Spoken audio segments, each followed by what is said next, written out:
Hello, IndyCar fans! We are live for race 2 of this weekend at Iowa. Yesterday was a brilliant race won by Joseph Newgarden as he moved up into P2 in the championship to put the heat on Marcus Ericsson. Will Power still had a strong result coming in P3. And Ericsson, the pressure, did it show for the first time in the championship hunt? He's been cool and collected all season, but it was a rare mistake from the Sneaky Sweet, as he is affectionately nicknamed, going wide onto the marbles. He didn't crash, managed to finish the race. P8 was damage limitation for sure. But yes, it was one where his championship rivals were able to gain on him. Now you're going to have to go on to Google. I am. You're not meant to interrupt your own intro.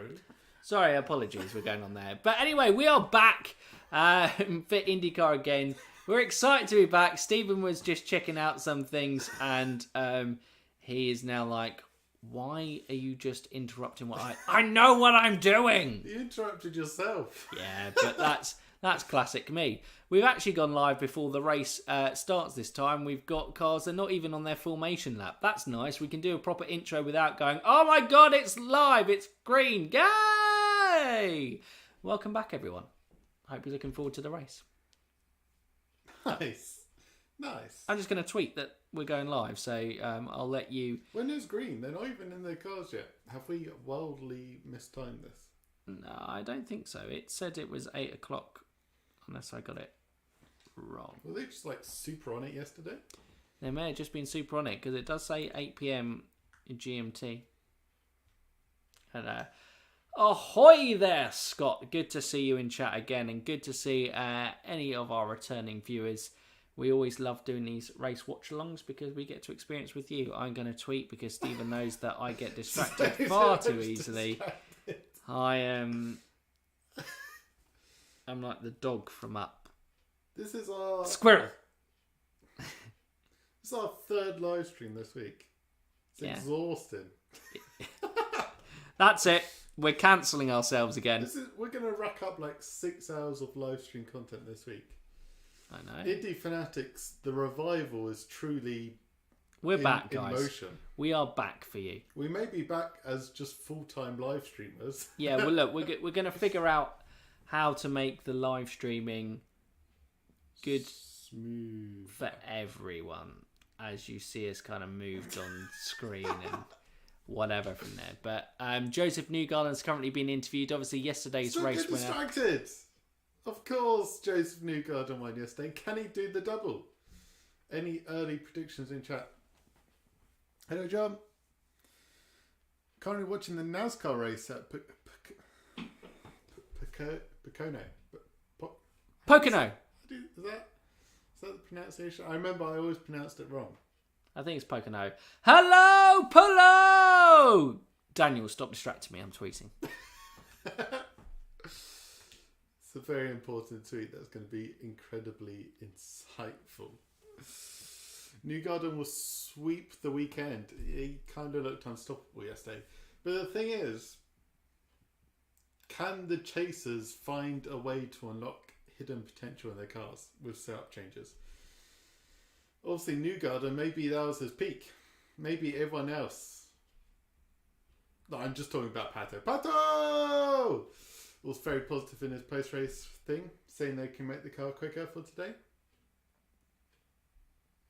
Gotta be feeling a bit optimistic that maybe someone can challenge Joe's. He's led. I saw he's got like a ridiculous stat like Will Power has around IMS. They like led 60% of laps round Iowa in like the last 7 years or something like that. Hello, Whacked Man. Mike, remember Hello. to tweet. I'm tweeting. I've tweeted. It's a miracle. Look at this guy. Almost professional. No, you need to sign in there. Okay.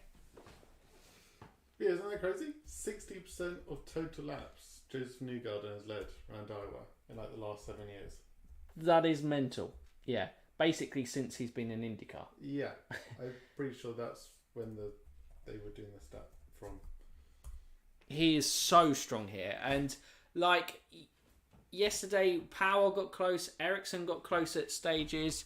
But he was just dominant. He didn't look in trouble. As soon as when he got that opportunity to lead, he never really looked back, did he? No, it was just that final stint they just checked out. Pato couldn't hold on at all. Although you got... Whacked, man. Honestly, look at that. Predicting a crash fest after a bore fest. Yeah. Bore fest yesterday. It was brilliant racing. What is wrong with you, Wax Man? I shouldn't say it was a bore. It was the passing was great. There you go. Good recovery. Anyway, Stephen, sorry. Interrupted. Pato, I was talking about Pato. Probably one of the second fastest guys on track to Newgarden. Obviously, he had to burn up his tyres a bit, getting past Pelot and Powell on that last stint. So maybe if he was P2, maybe he would have actually put on a decent challenge for Newgarden. Because bar Pato, no one looked even near, including Pato, to what Joseph was bringing yesterday. So you can't really go, well, if it's going to be a nice calm race again, Joseph can't be touched. Yeah. Kind of shout out to the 48. Jimmy Johnson did have a good race yesterday. No, look, I agree. Look, Newgarden, I don't know, second half of the race, the half of the race where it matters, of course, was mental. Like, at the end, we were going, oh, maybe it's going to be a shout for Power and Newgarden for the lead at the end, and Pato and Pelot for P3. Then Pato made easy work of Pelot, and Newgarden dropped Power. Pato then charged him down, and then at the end, it was a 6-second deficit, wasn't it? The only one was whether Power might have been overtaken by VK at the end, which Power, importantly for the championship, was able to hold on to that podium position. But yeah, what was with Pato's restarts yesterday? It was a bit of a mix, wasn't it? It took him time to get with the tyres. He was struggling with tyre warm-up. Yeah, great to see you in chat as well, Tate. I know you were in the, we like to call the dark ages of Indy fanatics. Dark ages? But yeah, when, you know, there were no real records of us on YouTube or anything that happened, no real kind of word from us. So, you know, it's like the dark ages in history. There wasn't... Fair enough. Not really much records, so... Tate was wanting us to get back and making sure that we were watching videos. So we're here in some form giving you videos. Not the kind of pre-recorded stuff, but maybe this stuff is the more fun because we get to interact with you guys, and that's always great. JJ Impress yesterday. Penske doing Penske things on Scotty's car almost made me cry. Sad for Scott McLaughlin. Street racing may be different to discipline than road racing, but yesterday proves that short ovals are much different than super speedways. Absolutely agree, Scott. The navigation through traffic, tyres, and all of that, it is a whole different beast, isn't it? But yeah, it looks like we got concerts. Is that Gwen Stefani performing? I don't know. Whoa. But people are having a great time.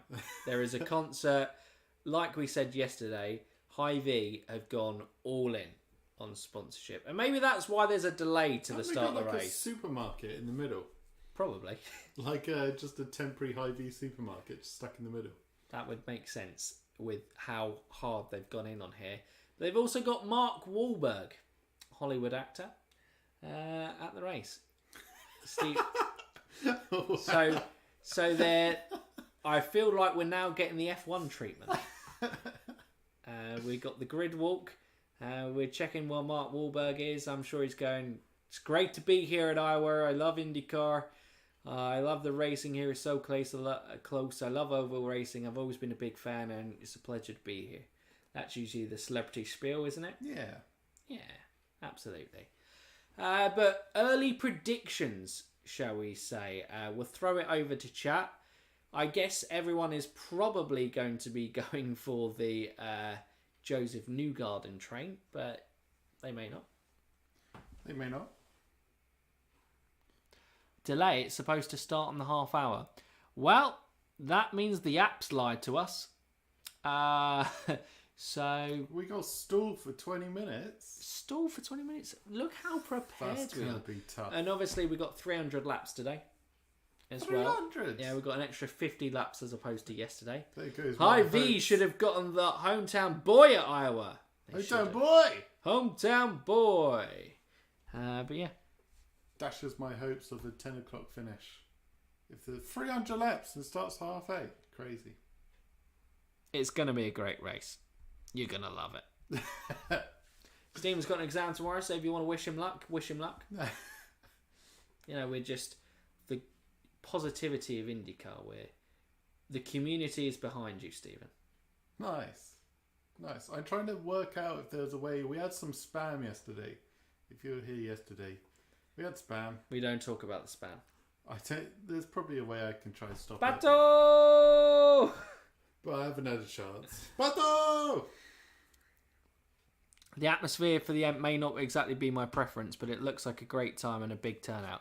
I think that's what we've got to have. Yeah, absolutely. It's not a traditional racing atmosphere, but it is certainly Hy-Vee are getting eyes on IndyCar and, you know, bringing celebrities along to events at IndyCar. It draws eyes. People get amazed by celebrities, and that can only be a good thing for the sport. Yes. Power to blow it again. Brutal. Did he blow it yesterday? Maybe. Well, he still finished third. Yeah. So he dropped 2 places. Yeah, you could say he was nowhere in that final stint. Like he dropped halfway off. I suppose conceding P2 in the championship, is that a big deal? He's been... but I know I was going to say he's been there for a while, but wasn't Pato there for a while? What, P2? Yeah. Early doors? Well, after the 500, wasn't he? Has Pato ever been P2? Oh, yeah, he did after the 500. Yeah. I think that was like one race. Yeah. Who knows? Up and down. What we're trying to say is it's close at the top, Yeah. championship-wise. Turn on subscribers for longer than 5 minutes for the chat. Keep out the bots. Oh. That's smart, but how?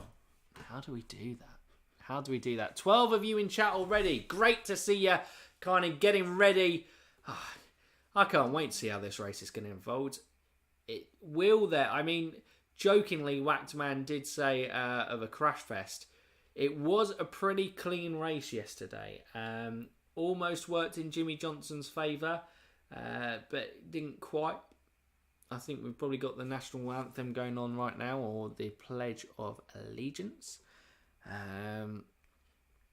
Connor Daly obviously starts P3 again. That was a real talking point. We didn't really get to talk about qualifying yesterday when we went on stream because it was basically blah race.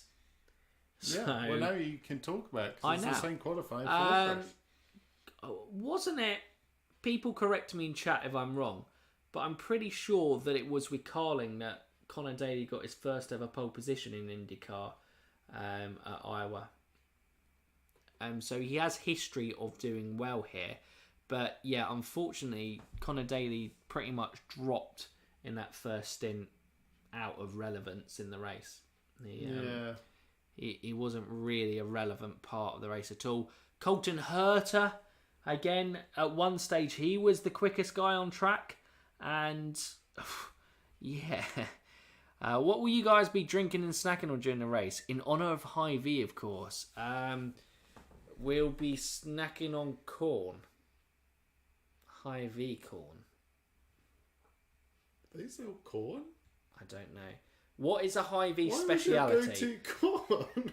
I don't know. I just kind of feel like Why are you snacking on in honor of corn? Hy-Vee corn. What? You could have gone for so much and you went for corn. Yeah. How did you even get to corn? I want answers. And I'll be drinking my Hy-Vee water. Because it's high visibility if you turn the lights off. That's okay. But corn? Moving on swiftly, I have the TV on with mute on phone with you two chatting and another phone with Pato's in-car camera. I watch Pato's camera 90% of the time. Tate, you're a man after Stephen's heart. Celebs can be cool, but you can also have Christina Aguilera. The only high point of her presence was DC's epic takedown. Oh, Scott. Mark, good to see you in chat. Predictions, Newgarden's abducted by a flying saucer mid-race. Could happen. Wait, what's that? Is that a flying saucer? No, it's just going to parachute. Oh, I thought that was it. American flag, stars and stripes are making their way down to the racetrack. Hi, Vic. Corn! Lol, Mike wants corn. God. Guys, we're best to leave. Apology. I didn't realise you wanted corn. I would have come prepared. Hy-Vee is currently doing a deal on Mountain Dew. Stephen, you kind of like fizzy stuff. That's like fizzy and energetic. Have you ever had Mountain Dew? Well, you're about to because it's Hy-Vee. Are we sponsored by Hy-Vee? Yeah. No. Hy-Vee may not want to attach themselves to whatever we are. we can if they want a temporary supermarket in the front garden, sure. Come along. As long as they give me corn, I will be happy. If there's no corn, there's no Hy-Vee. Just a quick run of the schedule. Grand Prix of Indy 2 is next week. And then we've got Nashville the week. What they're calling it? Come on now. Yeah, the Grand Prix of Indy 2. I wasn't making it up. Could they not get a sponsor? I'm literally reading. Grand Prix of Nashville, August 7th. And then you guys get a bit of a break from a streaming with August 20th being the next race after that. But yeah, I think, like, I'm pretty sure it was Scott who said in either the comments or a chat on the live stream, we're going to have a clear picture of the championship after these kind of back-to-back race, 4 weeks of back-to-back races that we've got. As always, the IndyCar calendar doesn't really make much sense. You have the early part of the season where there's about 3 or 4 weeks between races, and now you pretty much have a race every week. Mountain Dew is green. Neon green. Ruffle. Waxman. He's rolling on his floor, laughing. Any more insightful well, explanations? I'm just translating. Hey, I'm in Michigan and there are no Hy-Vees near me. Oh. Wow, Scott. This has to change. If Hy-Vee are going to take over the IndyCar world and the world, we need Hy-Vees in Michigan. We need Hy-Vees in Michigan. Do we? I don't know. They're just I presume they're just a superstore, aren't they? They're just smaller than something. What's the big one out in America? Walmart? Walmart's the one that's pretty much everywhere? Walmart? I presume so. Steve. You don't have to say what I'm doing. Hanlon. Oh my god. Stephen Hanlon. Please shut up. Okay. We've got a montage of people racing. NASCAR. Oh, look. Can we get racing? I'm ready now. I was pumped. I was pumped at 8. I wasn't ready for this half-hour wait that we've got to go. And I would be staying in touch with you guys on chat, but Stephen is doing something on screen and I'm not allowed to comment on it because I don't know what's going on. My email address. Doritos. No way. Corn. Absolutely. Exactly. No Doritos. It's all about the corn. Insightful commentary from Mike. Always. Walmart or Target. There we go.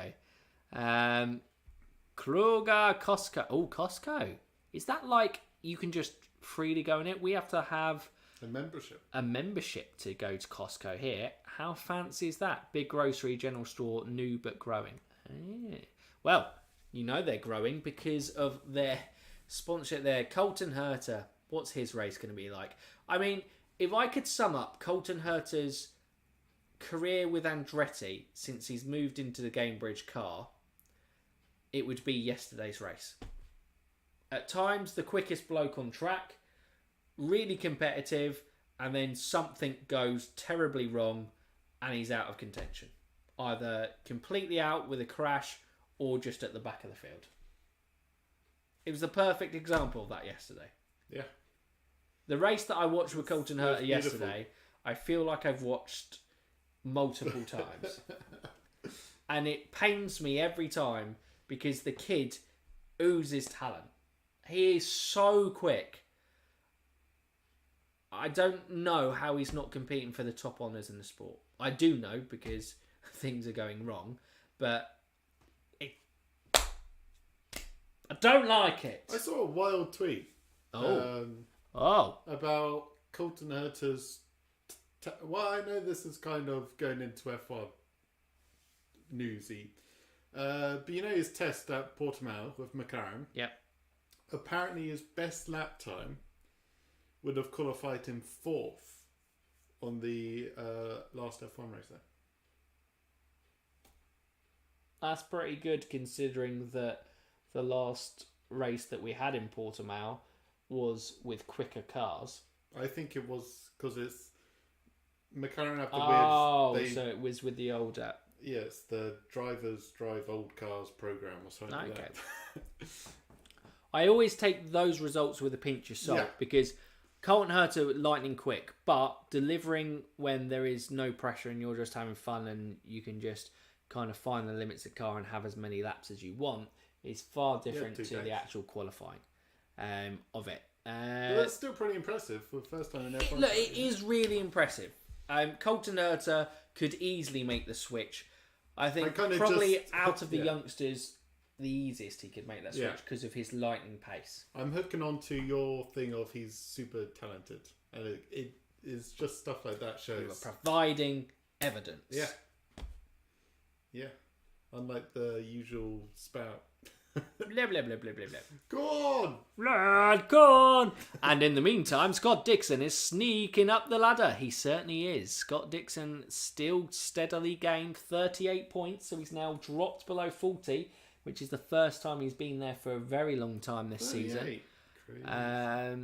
Will Jack Harvey finally have a good race today? I really hope so for Jack Harvey, and I hope so for Hy-Vee, because obviously they've been partnering with Jack Harvey all season, and like Scott's saying, their commitment to IndyCar should be emulated by other sponsors, we can hope. So I like Jack Harvey. I think he's a fantastic driver. I like Hy-Vee as a sponsor. Together, I want to see them do well. Will they have a good race today? No. Still hot over in Pommyland? No. The thing is, just because it's a double header... I suppose still hot, 25, 26 degrees. It's just usual summer. It's not 100 now. Usual summer now. Yeah. No more heat wave. Where was I? Yes, just because we're at the same race the next day, people can make setup changes. They can go, oh, it's a bit loose at this stage. They got all the data from race 1. They can make improvements, like your Connor Daly, your Jack Harvey. They can find something extra to give them a little bit more performance today. It's not just going to be the same result. It could just be another Newgarden win, but behind him, you never know. Absolutely. Marcus Ericsson did look really good yesterday up until his point where he went wide on the marbles and never really recovered from that point. That was his race over from the top 4. But, I think you're damn right. I think you're damn right. It could all change out there. Newgarden might get caught out, might dominate the race, but caught out by a ill-timed caution and, be out of contention. Yeah. You never know, especially on ovals. Cautions can play big parts in it. Joss in chat, let's go Modelo. Good to see you in chat. They are a grocery company, I believe. Dix MVK, let's go! So we got the Team Orange over there with PDX Proud. Good to see you in chat. Herta is quickly running out of time to mature. Raw speed only goes so far. Harsh truths from Scott, as always. It's Iowa corn-fed, people. Yes.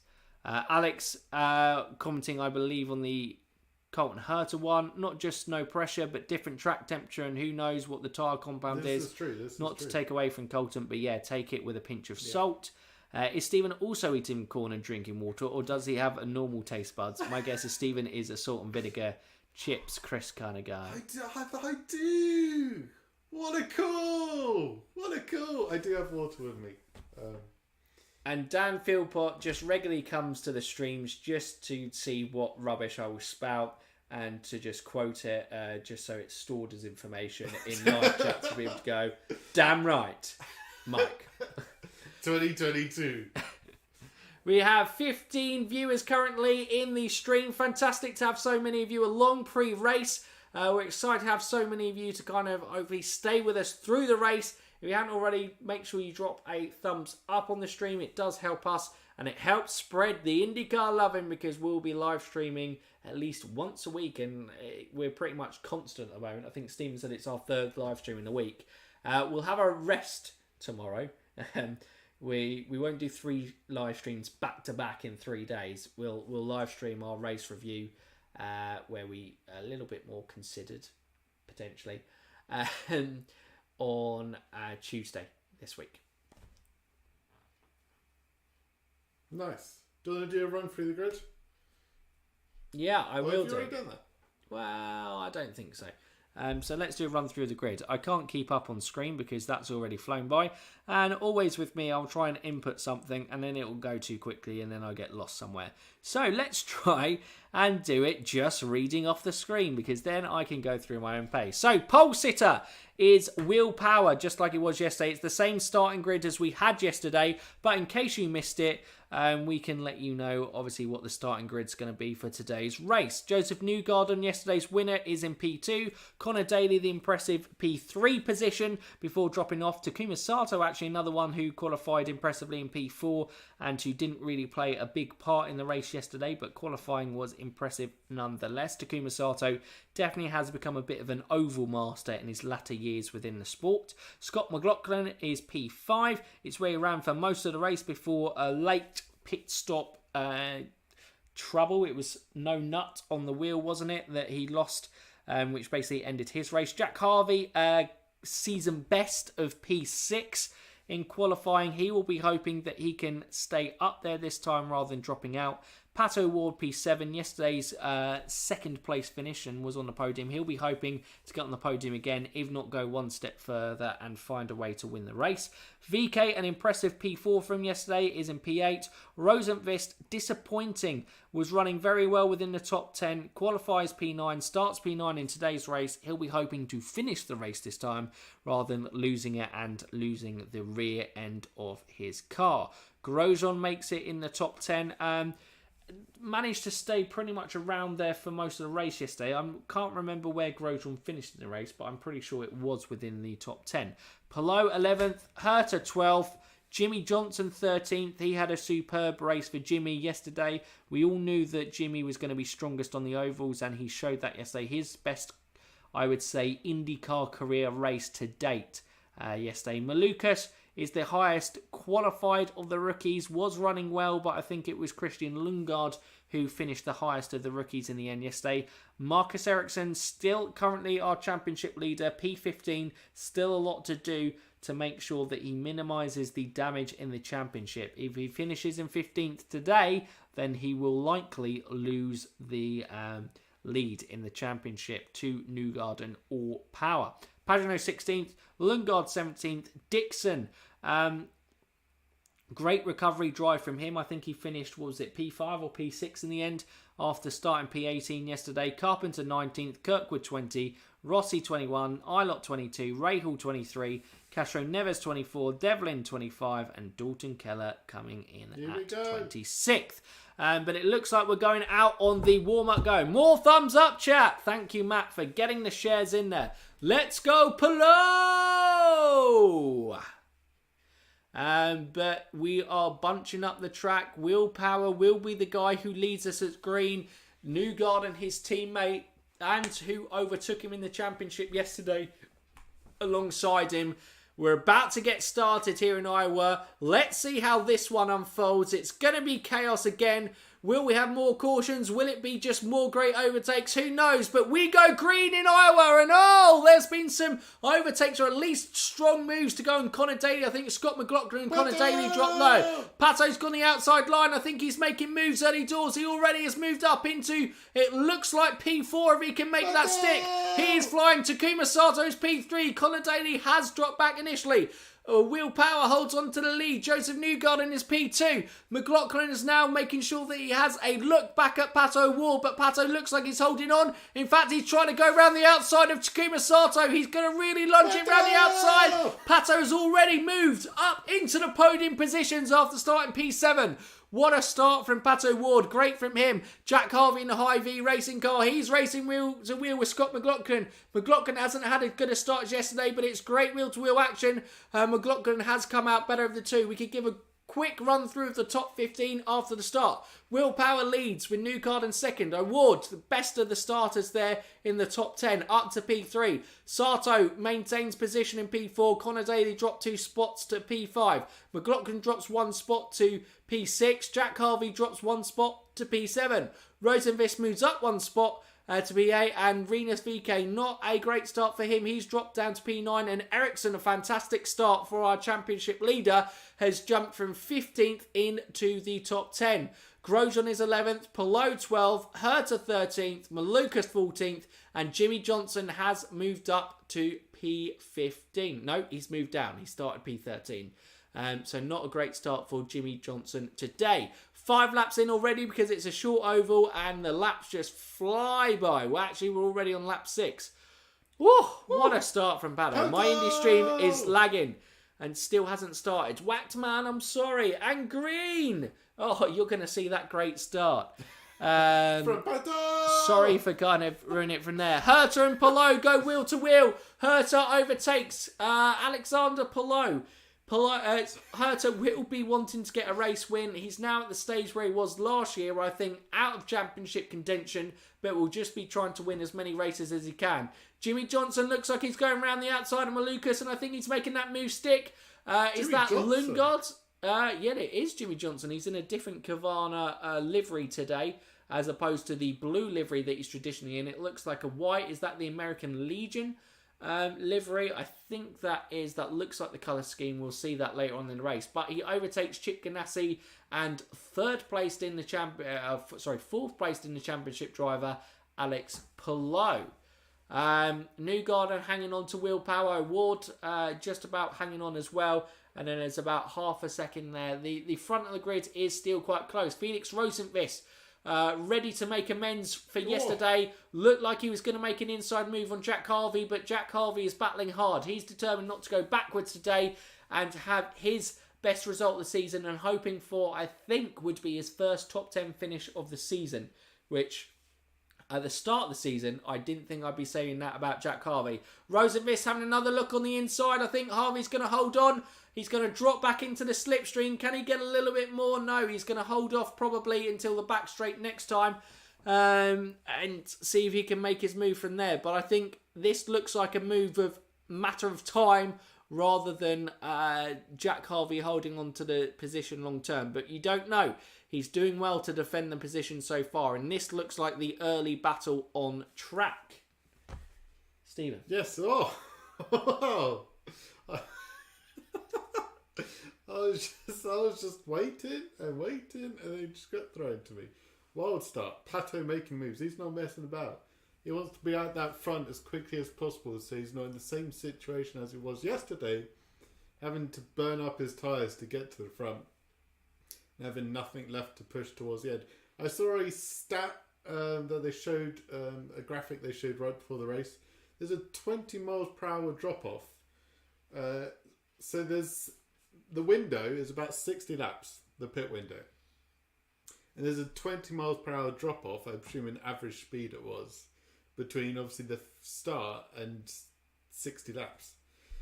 So the undercut is super strong here, like we saw with the alternative runners yesterday. Yeah, we saw Herta and Johnson making up massive positions on different tyre life, didn't we? Kind of just storming through the field. Yeah, it's going to be interesting to see through there. Waxman makes an interesting point. A lot more drivers are on the high line today. Obviously, we had a race yesterday, and when you have back-to-back ovals, the main positive of having back-to-back races or double-header weekends on oval tracks is that the track gets more rubbered in. So that means the different racing lines get more rubbered in, which means you can have more grip and hold it around the outside more with confidence, and we can see probably some even more ballsy overtakes today. O'Ward, you saw obviously at the start, took full advantage of that, just hung it around the outside and made up on everyone. 1, 2, 3, 4 positions at the start. Fantastic from Pato O'Ward. Yeah, you can get some proper speed off the high line. And it is the longer route round the track. But you can really build up some higher speeds than taking the inside line. I think before you have to brake, you can really send it. And I think we saw that a lot yesterday on the outside line. You can brake a lot later because obviously the corner is a lot straighter for you. So you can carry far more speed around the outside line, what you were saying. Confirm what you were saying there. The inside line, it's just the more momentum that you can kind of drift out there, and you almost get like a slingshot or pull out of it with that corner. Rosenqvist and Jack Harvey still fighting on track, and it looks like Felix Rosenqvist has got his man and moves up into P7. Marcus Ericsson, the championship leader, will be closing in on Jack Harvey after that. He's already... Well, actually, Ericsson is an even bigger mover than Pato O'Ward at the start, because obviously starting P15, he is now running P9. Had plenty of pace yesterday. The Chip Ganassis looked absolutely lightning in racing trim as opposed to qualifying. None of them particularly qualified well, but they were certainly all making moves in the race yesterday, as we now ride on board with Jimmy Johnson as he eyes a look on Colton Herta. The Ganassis definitely feeling a lot more comfortable in their race trim round Iowa. But the problem is, if you qualify a little further back, you are relying a little bit on cautions to kind of benefit you, because you can overtake so many, I would say, cars on track before you lose that tyre life, and you're going to have to start conserving a little bit more than really pushing for the overtakes. But looks like Scott McLaughlin is all over the back of Connor Daly, looking to recover his starting position of 5th, and his favourite position, I would probably say, at Iowa. It's the position he's run the most laps in so far. But yeah, we've now got the live timings up on screen. Stephen's just sorting that for everyone there, so hopefully you can keep on track. If you're not watching the race live or have visual footage of it, you can see the streaming plus whatever mental commentary you can have from us. Relaying the race. We are 24 laps in. Marcus Ericsson lunges on Jack Harvey, and he has made that move pretty quickly as he now progresses up to P8. He is a man on the mission. Lost some big championship points yesterday. He will be looking to minimise the damage, or at least put himself into a position where he can capitalise and maybe even end up the podium today. Who knows? Maybe even a race winner if his pace remains this quick. Who knows? Sato could do with a decent run today. He really could. Oh, unfortunately for Jack Harvey, he seems to be going backwards. VK's just taken him. There goes my hope of the pre-race of not necessarily going to get the same results from the weaker drivers. It turns out they did nothing to Jack's car. Well, in fairness to you, Daly and Sato are running both well. They are maintaining their positions in 4th and 5th, where I think Daly did drop quite there. But I think Daly held on for quite a while in the first stint, but it was actually after the first caution that he didn't quite get a good restart, and then that's where his race seemed to fall apart. But Sato, Daly look like they are maintaining position well. That's 2 Ed Carpenter Racing cars within the top 10, which obviously Ed Carpenter Racing himself will be very happy to see. Palou is going backwards. He's gone to 15th. Herta is 14th. Malukas has moved up to 13th. Jimmy Johnson is 12th. And Jack Harvey, well, Jimmy Johnson's 11th, just taken Jack Harvey. I don't know if Harvey went wide on marbles or whether his race trim car, he just does not have any confidence in it. I imagine we're probably going to see some adjustments on the front wing of Jack Harvey because he can't be happy with where this is Nothing's going. going to happen. Apart from some Hy-Vee corn. Corn! Yeah, poor Jack. They clearly just don't understand the car. And they haven't all season. And it's still not coming to them. So, yeah. Poor guy, poor team, poor crew. Poor everyone. You got to think eventually it's going to click with that car. But it's tough times. It is tough times indeed. An update on track. The front two and Power and Newgarden seem to have pulled a little bit away from Pato Award. They're driving with confidence, but Newgarden holding on to Power about half a second behind him. But they have reached lap traffic already, 33 laps in. They had just about reached it, hadn't they, when the first caution came out yesterday. But no caution so far. We've had 33 green laps since the start. And Newgarden and Power are now having to negotiate their way through traffic. And yeah, it's going to be interesting to see how this one unfolds. I don't know what's happened with Connor Daly, but he has dropped massively in the past few laps. He's gone from 5th all the way down to 9th. That means Ericsson's 7th, Rosenqvist 6th. Daly keeps dropping. I don't know if Daly's in the pits or whether he went high and wide on the marbles and having the Jack Harvey treatment, or whether... Maybe he's just showing solidarity. Potentially. I mean, I don't know why he would show solidarity with Jack Harvey as they're for differing teams, but fair enough. Solidarity with his English brother. And go from there. Jimmy Johnson now is in the top 10. He overtakes Connor Daly now. So Daly drops for the first time in this race outside of the top 10. Hy-Vee is that Graham Rahal is just been overtaken by Joseph Newgarden. It looks like, I think. Because Christian Lundgaard is out of the picture as it currently stands. I did betray Malukas. I had Jimmy Johnson in my fantasy today, but I didn't back Malukas. I backed Christian Lundgaard. So I'm going to be hoping for Christian Lundgaard to have another strong result like he did yesterday. But it looks like it might be Malukas. And I had Newgarden and O'Ward. Managed to make that work. So I think we have the exact same team. We probably do. Apart from I stuck with exactly the same podium as I went with yesterday. So I was anticipating Newgarden to win, but Power to be second and O'Ward to be third this time. As they look the strongest three drivers out on track. If you're viewing the race and you're wondering what's going on, this is the carnage stage before the pit stops. In fact, no. If we just have green laps, it will just be carnage. Because they will be constantly the leaders overtaking lap traffic. Cars will just be constantly overtaking each other. It is going to be a little bit crazy. Look at the speed difference Newgarden's got over these lap cars. Obviously with willpower as well, but we're just on board with Newgarden. Flying past. It's just all about setup and confidence around it. And skill. I mean, Newgarden and Penske have immense confidence in it, and Power as well has looked lightning all weekend. And I think Power knows for the championship, it's really big if he wins today. I think he feels he probably had to win one because Ganassi don't look as strong, although Ericsson is doing well. Doesn't look like it's been any of the top 10. I was going to say there's no blue flags, obviously, around here in Indy. You can fight to stay on the lead lap, so it's not like these cars are... oh, there you go, it's Connor Daly.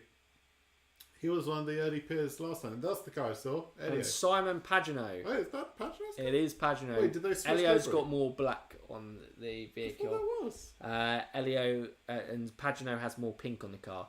Pagenaud 60 and Elio is 06. Drivers are praying for a caution.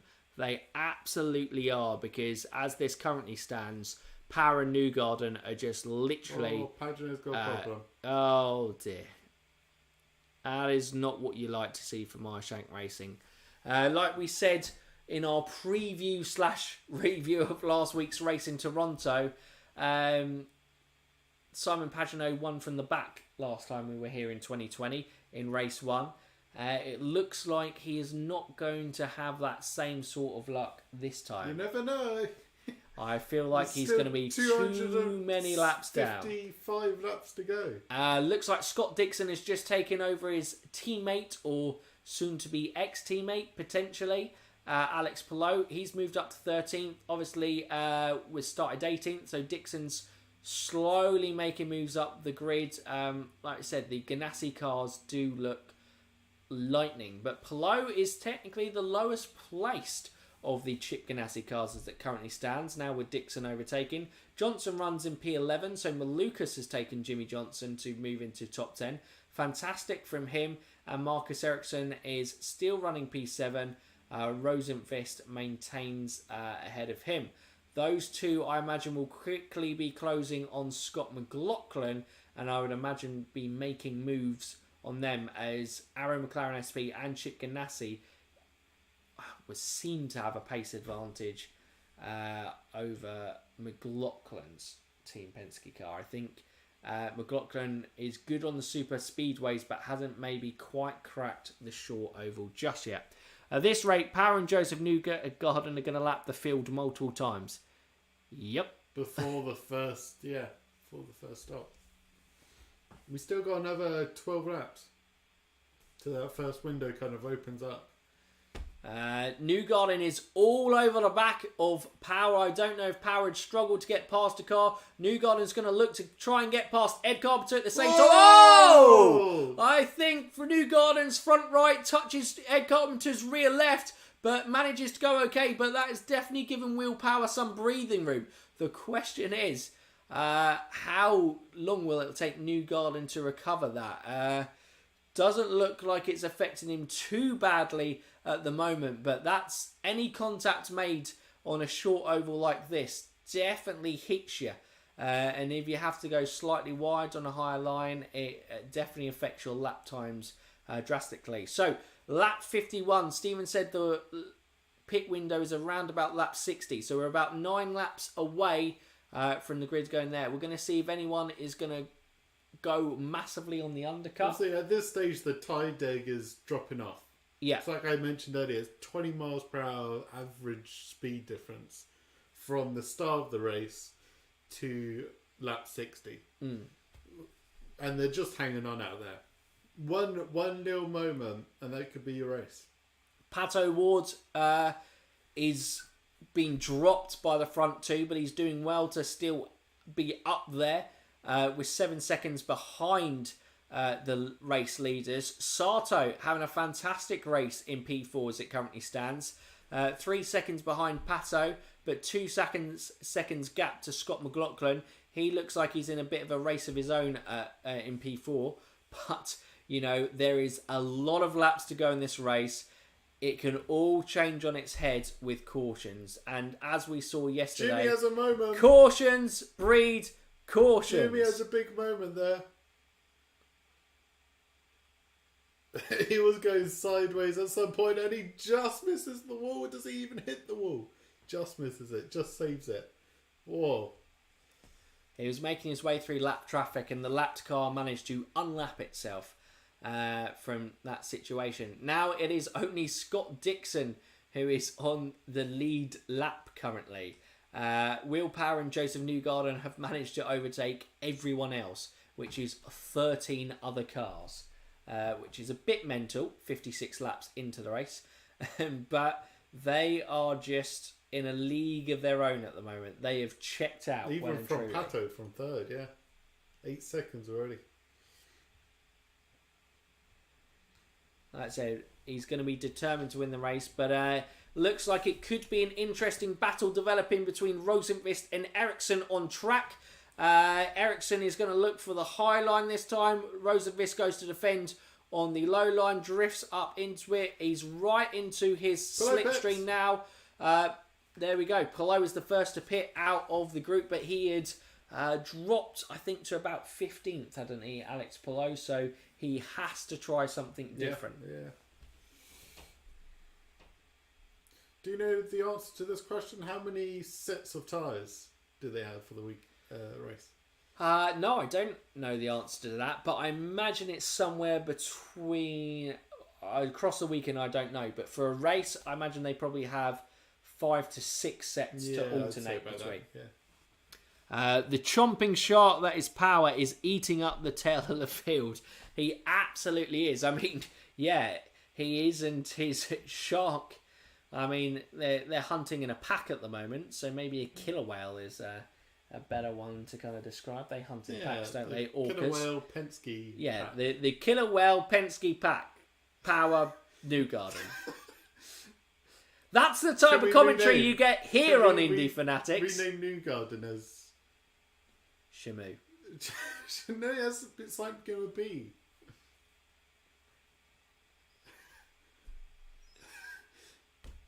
Power's pal. Power's pal. Just take his name out. Power's pal. Power's Penske. Penske's Power's pal is second right now. Was that Colton Herta who also came into the pit stops? I think it was. I missed it. Oh, there we go. Stephen's still concerned by Penske's Power pal. But look at this. The cars that have come in for their early stops are fighting back. They say no. No, Mr. Willpower. Scott Dixon is now in the pit stops as we got dual screen on. Dixon really needs this to be a clean pit stop. It looks good. It looks good. It wasn't lightning quick, but it was solid. And sometimes that's all you need on an oval. Just a solid pit stop. Get out there, and then you can make the time up on that. Obviously, the difference in... Can he do the undercut here? This is a big moment for Team Penske. Will they pull the trigger, get their guys in early? I think they're going to need to. Ericsson, Rosenqvist, Grosjean, all pit as well. Pato just comes out. Could have got a little bit saucy between him and Ericsson there, but managed to avoid contact. Looks a clean stop from Ericsson. He's jumped Rosenqvist in the pits, so that's a great work from the number 8 Husky Chocolate crew. They've managed to get... They haven't overtaken Rosenqvist on track, but in the pits, Marcus Ericsson has, in theory, moved up into P6 on track, and now comes immediately out on track, racing wheel to wheel with it. Looks like there. Are. The Penske's pulled the trigger. Power and Newgarden are in. They're not going to risk leaving the door open for Pato on the undercut. Now, is it going to be the number 2 crew or the number 12 crew? Who's going to come out best? It's going to be really tight here. Looks like it's a clean stop for Power. That's a quick stop. That looks a really quick stop. I think he's going to get out ahead. Oh. Yeah, there we go. I think the number 12 crew absolutely nailed it. They're going to go neck and neck in the 2 lanes out of the pits. Newgarden is right up there. They are not playing friendly between teammates here, but Newgarden does slot back into it. He knows that getting ahead of Power is going to be key there. But wow, there is no friends between teammates out on track today. It is desperate for the race win. These aren't just teammates, these are title rivals.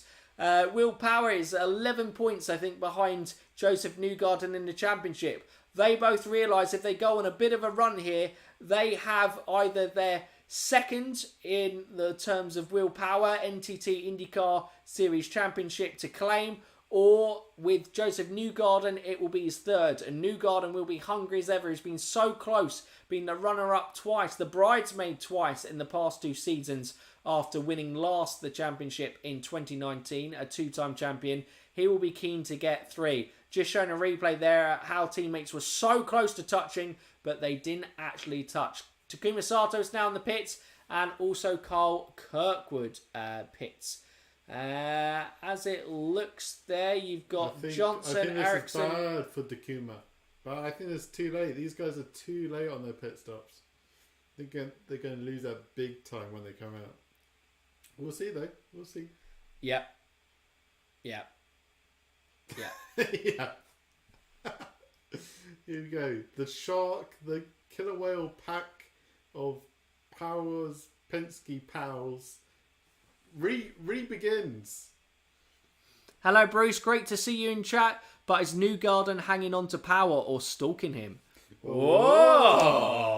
what a turn there. Who knows where that one's going to go? Let's go, Joss. Great to see you in chat. Please, do carry on. Well, we haven't really got much going on at the moment. We got where did Dakuma come out? I want to see how much it costs. Dakuma's down in 16th. See, I think it was too late. Well, Sato is now a lap down. Yeah.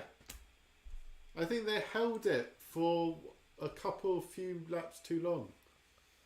Yes, they're going to have slightly better tyres this stint. But it's only going to be marginal. Yeah. We got very loose there, it looks like. Lost the front end. That's probably where he lost even more. Yeah. But after the first round of pit stops, as things stand, Jimmy Johnson a big winner. He now currently runs in P4. Marcus Ericsson P5. McLaughlin 6th. Dixon 7th. Rosenqvist 8th. Harvey 9th. Back in contention. Great to see Jack Harvey back up there. Colton Herta rounds off the top 10. VK losing out slightly. Oh no, Jack Harvey is in the pit. Oh. That is why Jack Harvey was in the top 10, because he hadn't pitted. So Herta is P9, VK P10. Pato Ward averaging speeds of around 170, 180 mile an hour around here. It is a far short oval. You're not going to head into the 200 miles an hour that you'd usually expect on the super speedways, but it is still lightning quick speeds for the majority of the race. I believe you've probably gone to a break. Jack Harvey was P9 because he hadn't stopped. What? Where did he go? Why did he wait so long to stop? He went backwards. You should have been one of the first in on lap 60.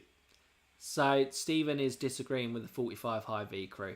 Well, you know, at least we get to see High V a lot in the race today because their sponsorship is plastered everywhere. Chadwick, great to see you in chat. What's up, fellas? Will Power, willing him to victory. He's having a great race so far. 21 of you in viewers now. Fantastic to see the numbers squeeze into 20s. Maybe we can squeeze into 30s. If you haven't already, share with your friends. Get everyone involved in the live stream. They don't have friends. That's why they're here. Oh, wow. I mean, that's going to lose us viewers. You basically just said, if they're watching us, they must be loners. God, whoa, what PR disaster from this bloke. That's the only reason I'm here. This is why he doesn't talk.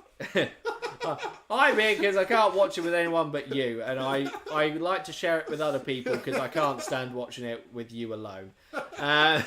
Roman Grosjean is really impressing me at ovals. Absolutely, I think he's going very well. He impressed at Gateway last year, didn't he? And he's certainly learning. He's the best. Oh, well, he was the best of the Andrettis, but Colton Herta is proving his pace from yesterday. The question is whether that he will be able to maintain that. But Grosjean has now just been lapped as Power and Newgarden continue to just go at a pace faster than everyone. It does look Pato did close the gap slightly. It's down to about 5 seconds. It was way over 8 seconds before that first round of pits.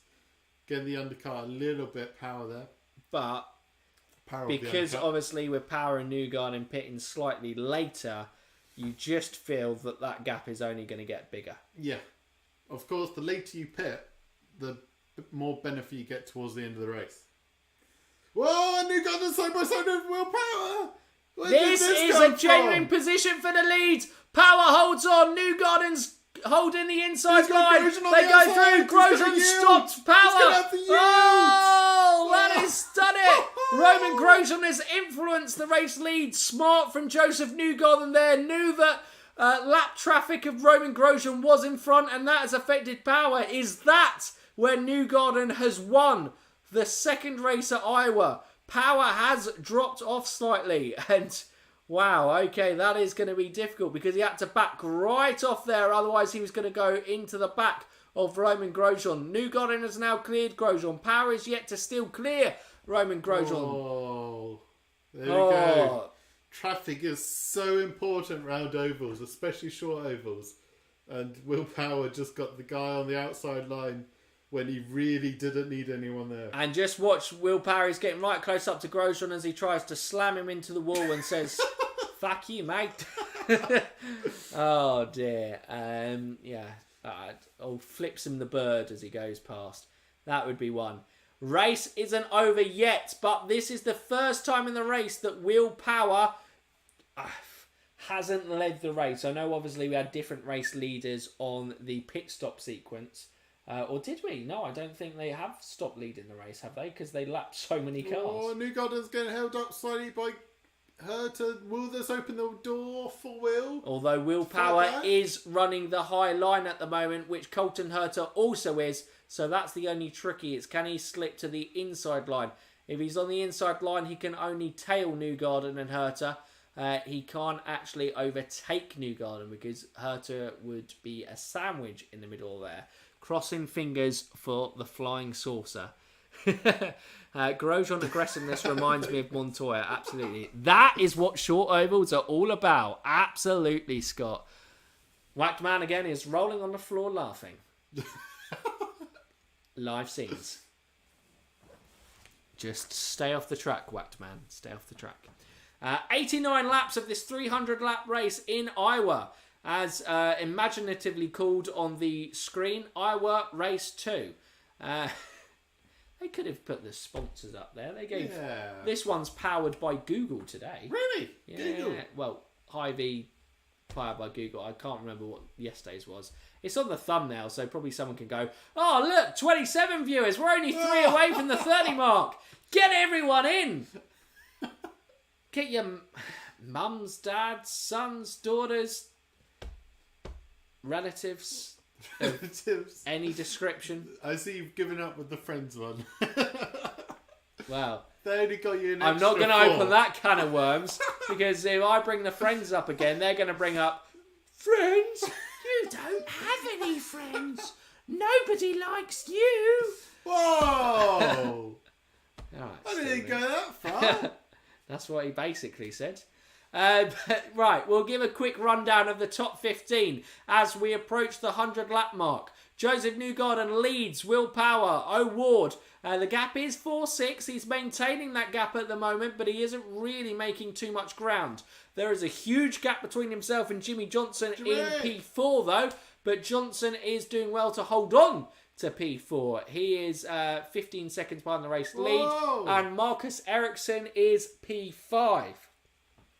I saw 29 viewers a minute ago. Oh, it's gone down to 22. We've stuffed it, guys. It was when I told them nobody likes them. They all bailed. Fair enough, in fairness. If someone told me that nobody liked me, maybe I would leave too. Does the dog count? Absolutely. Get him on a phone. Get him on a YouTube account. Get him on a pad. Get him everywhere. Pets are welcome. But Ericsson's P5. McLaughlin P6. Scott Dixon 7th. Rosenqvist 8th. VK P9. Rosenqvist is the last car on the lead lap as it stands, and Colton Herta is 10th. Eilert 11th, Malukas 12th, Grosjean 13th, Sato all the way down in 14th now, and Christian Lundgaard is 15th. Come on, Lundgaard, only 3 more spots and you're ahead of Malukas for the fantasy. Bring it on. As it currently stands, my fantasy looks incredible. Newgarden, O'Ward, Johnson, and Lundgaard as it currently stands. The only difference would be Malukas, I think, or Eilert, in fairness, is doing fantastic. I think that is genuinely where he's placed in 11th right now. So he's the highest placed rookie as it goes from there. Bots, we probably shouldn't welcome those again. We don't have bots around here. No, definitely not sex bots in the chat yesterday. Naked ladies. Alright. Ericsson overtakes Jimmy Johnson to move up into P4. This is massive for Ericsson. He had plenty of pace yesterday. We are on lap 99, just about to hit the 100 lap mark, which would mean 200 laps to go in this race. Ericsson, can he actually maintain this charge from yesterday. He will be desperately hoping for a caution, that's for sure, to make sure that he bunches up the pack and hoping he can make a couple of positions on the restart. He was good on the restarts yesterday, from memory, Marcus Ericsson. It was only it was Scott McLaughlin, wasn't it, that he lost out on, or was it? No, it was Pato. Still no it was cautions. Pato Ward. Yeah, Still no we are cautions. 101 laps in, and we have had an entirely green race. It has been exciting. Plenty of position changes. Dixon is probably closing in on McLaughlin, but it's spread itself out. We're going to need a caution to shake things up, I think. We are going to need a caution We're to going to shake need things an up. awkwardly timed caution. Yeah. Not just any old caution. Well, we're going to need someone like a Dixon and Herta to pit early, and then a caution to come out with the leaders not, and then they cycle round to the front. That would be interesting. But yes, let's wait and see how it unfolds. So remember, for those of you who are in chat, if you haven't already, drop us a thumbs up. It does help us on live stream, getting us in front of more IndyCar fans, because we are back properly. We're just a live streaming channel now for the time being. I saw Dylan was also back with live stream, but I think he's just live streaming the F1 game. Like us, struggling with the balancing act of when YouTube isn't a full-time career, it is a hobby, and balancing everything else that goes on in life. But as many times as we can share our love of IndyCar with you, we will do it. Dixon is now not on the lead lap. Newgarden and Power have overtaken Dixon. So the last driver on the lead lap is Scott McLaughlin in that electric blue Freightliner livery. There he is! Run, Scott, run! Maybe I need to pull for Joe New, and then we can beat him. Absolutely. Who or what will bring out the first caution? Another GoPro mount, SMH. Was that what it was? That was the piece of debris yesterday, was it? That was interesting. Yeah, maybe, potentially. I mean, the other racers whose names aren't Newgarden and Will Power definitely need something. Because they have just... I mean, it is like they are in different race cars right now. Yeah, Pato's there. I'm not being funny. Newgarden Power reminds me when we were playing NASCAR Heat and we were doing a short oval and we would just be lapping the field constantly. Yeah. Because we probably had them on like easy difficulty or something stupid like that, and we were just taking it in turns to take each other out, because if you can't have fun in a racing game, what can you do? Race properly, I guess. Oh, is this VK trying to unlap himself? Bad VK. No, this is Jimmy, isn't it? Wait. No, that is a high V. So I believe position? that is Graham Rahal, or maybe Christian Lundgaard. Who would it It's be? certainly not for position, because it's Colton Herta who's in front of him. So it is lap traffic, because Colton Herta is right in front of them. There he is in the slipstream. Going to be interesting there. Pato Ward gap has now dropped over the 5-second mark. I think it is Graham Rahal, from what I can make out, because I can't imagine that Herta and VK are that far ahead of Lundgaard, who is only 5 positions behind VK on track.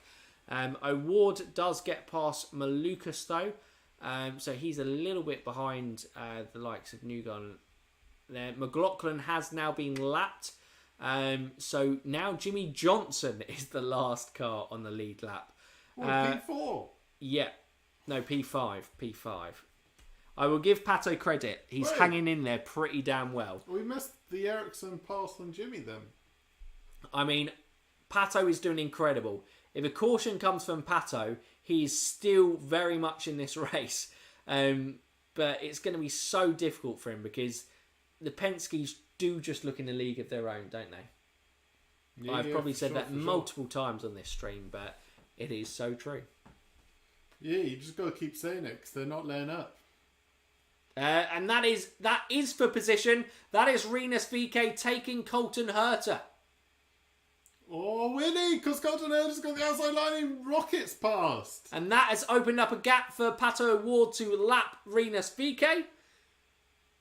He will now be eyeing up Colton Herta. And is that Malukas who's now having a look? It looks like it. Sent VK into the clutches of Malukas. Will Malukas be able to gain a position and move back into the top 10? VK has a moment on the inside there. That could have gone badly.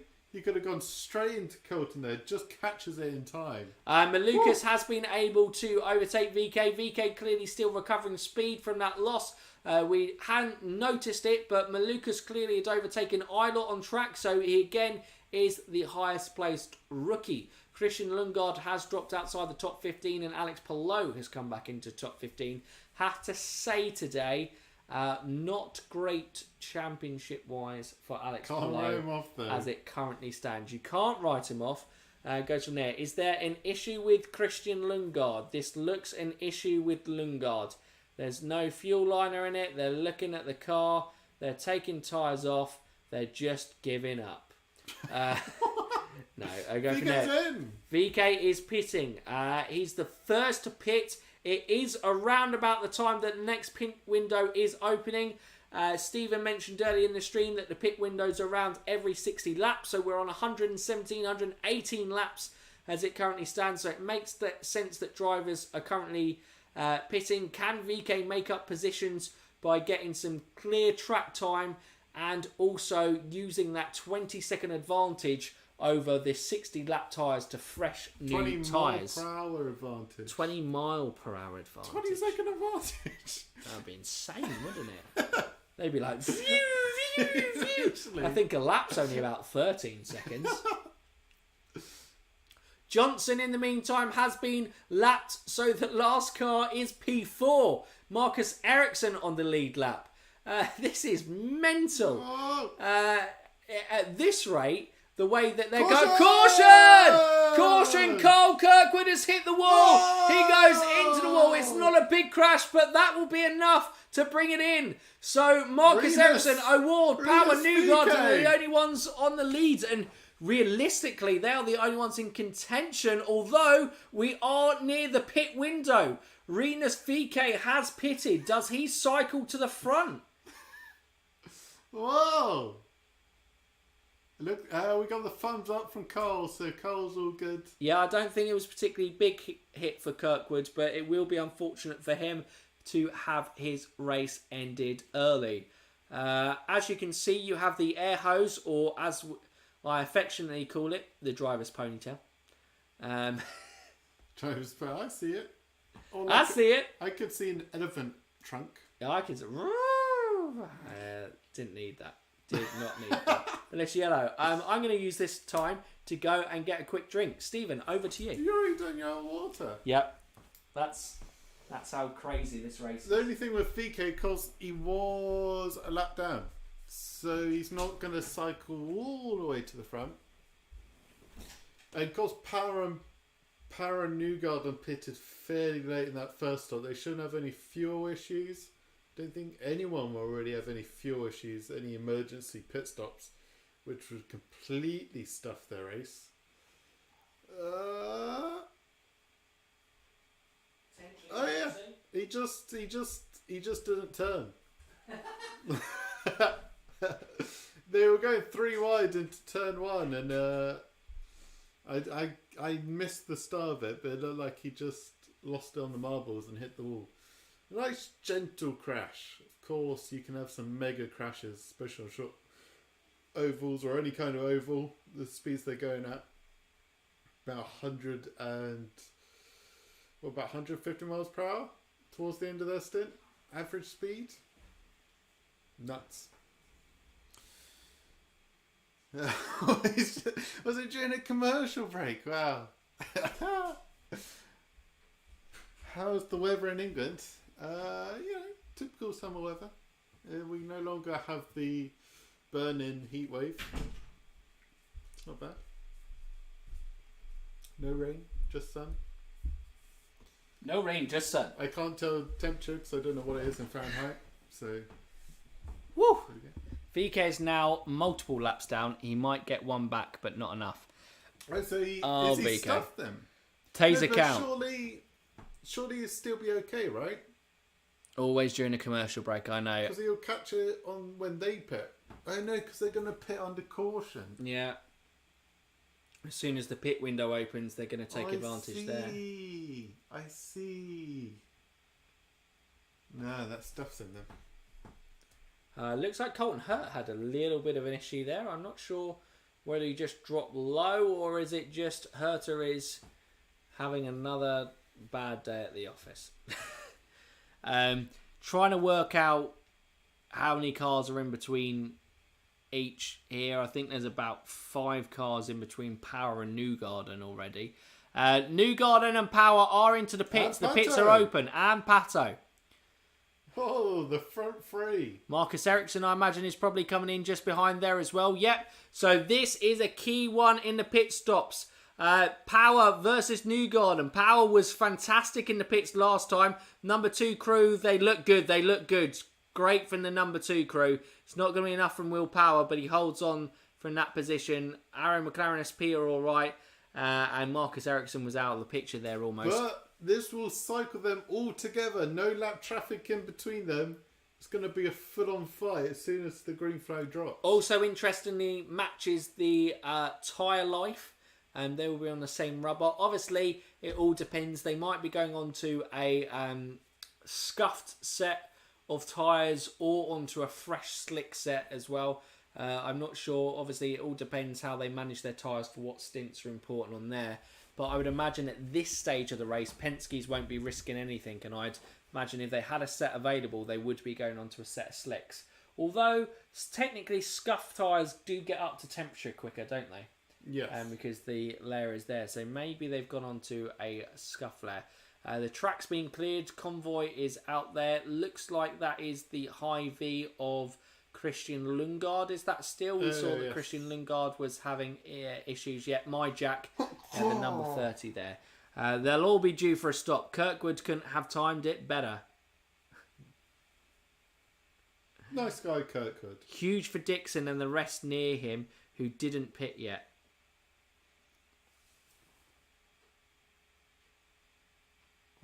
Wait. Oh, he overshot the pit box. Yeah, but then what's wrong with his car? Did that break something? I don't know. It must have. Don't know. But maybe he had brake issues. Maybe his brakes just didn't work. Possibly, It yeah. really must be nice to not have to deal with commercials. I have to say, the negative about being an IndyCar fan in England is that we can't be with you guys trackside when you guys get to go to the race and to kind of share that experience live with you. We'd love to, just do a full season just covering IndyCar at the racetrack, wouldn't we? But the positive is on TV coverage for the race, we do get to watch uninterrupted races. Luckily, Sky nipped it quickly in the bud what they started to do at the back end of last year where they had commercials, not even side by side. We would just have a full-on commercial, wouldn't we? And have not a clue what was going on. Just notice the Wahlburgers billboard connection between that and Mark being at the race. Oh. There we go. Yeah, because Mark Wahlberg has his own restaurant chain, doesn't he? There we go. Wahlburgers. Fair enough. Naturally. But yeah, okay, so I guess we are roughly approaching. Okay, so this is the main sequence of pit stops. This is going to be crazy. Who's going to come out on top here? We're currently riding on board with Roman Grosjean. I think he was around about the P12, P13 slot before everyone came into the pit stops.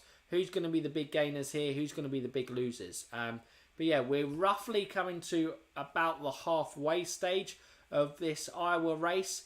Who is going to be the big winners and losers? Oh, Scott Dixon there. Was that a win or a lose? I don't know. Was Herta? Did Herta drop back? I have no idea. Herta was 13th. Okay.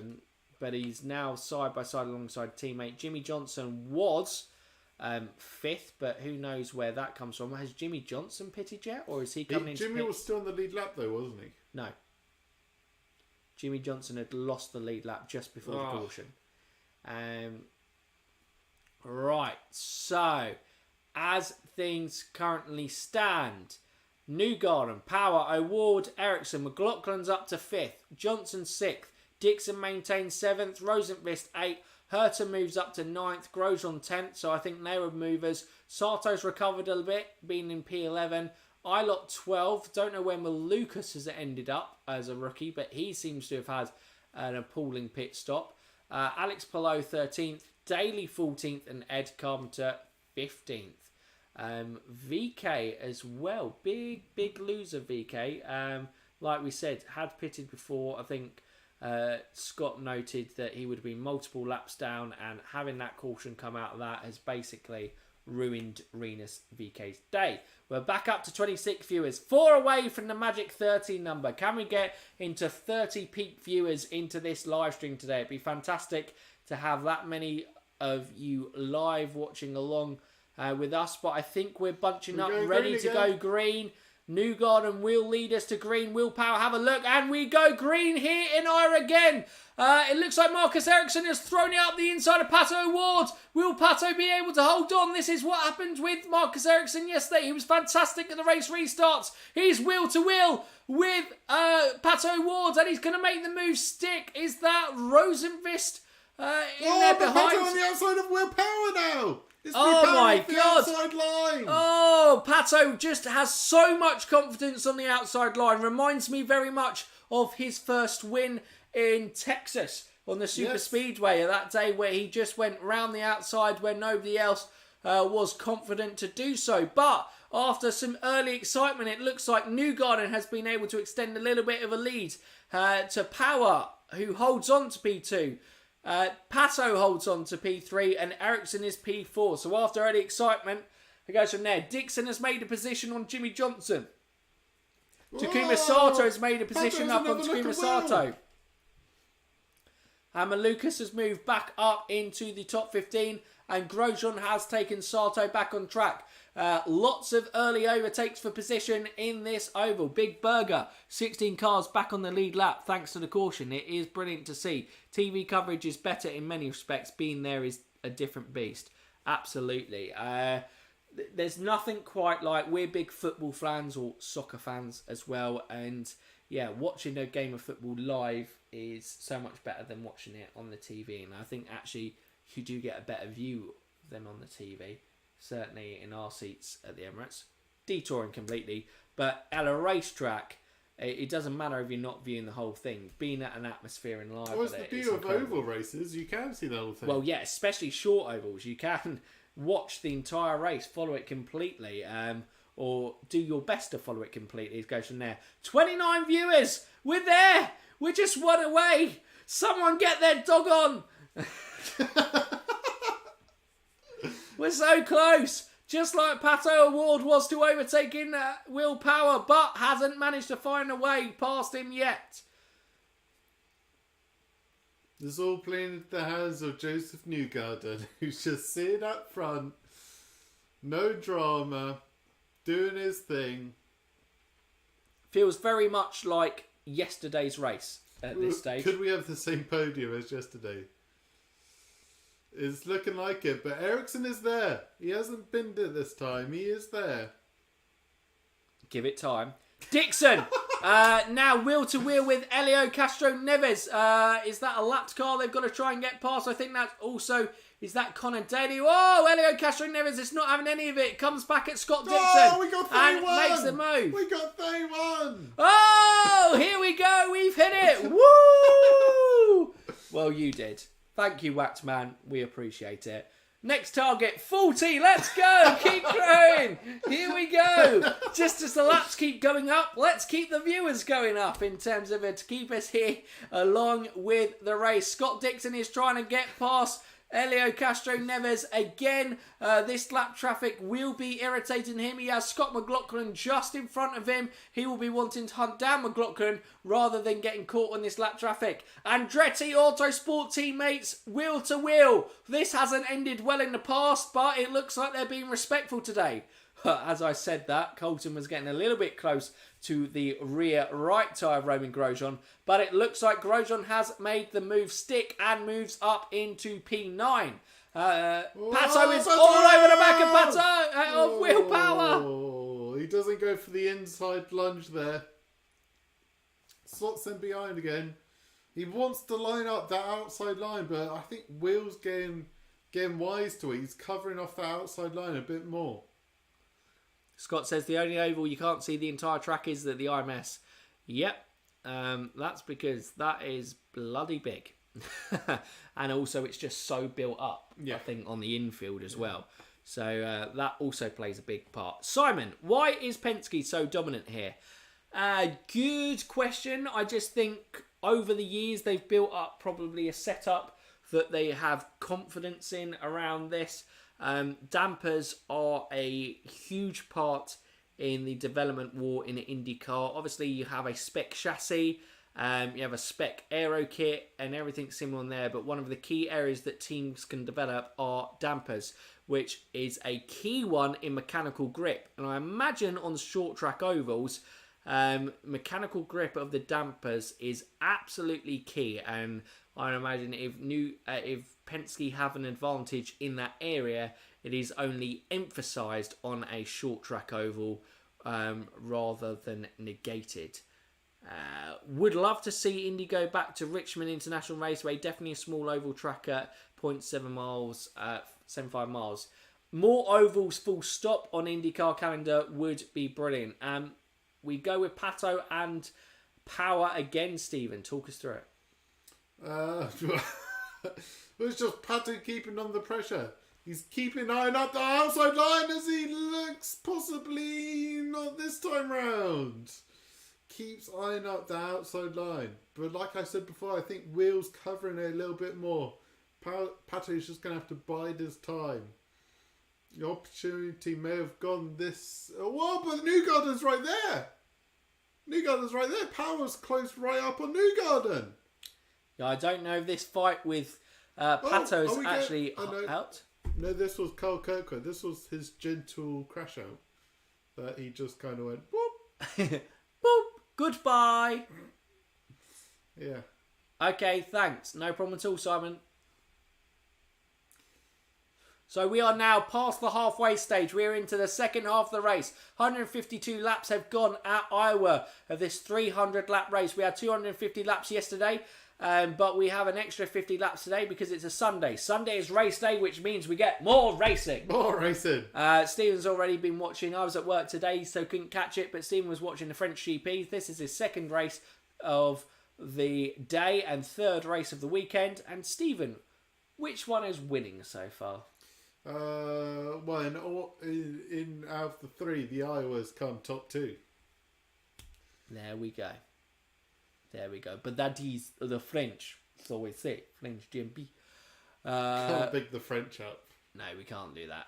We couldn't possibly do that. We'll hang in tough, and either Joe New has his car dialed in better, or is just that good.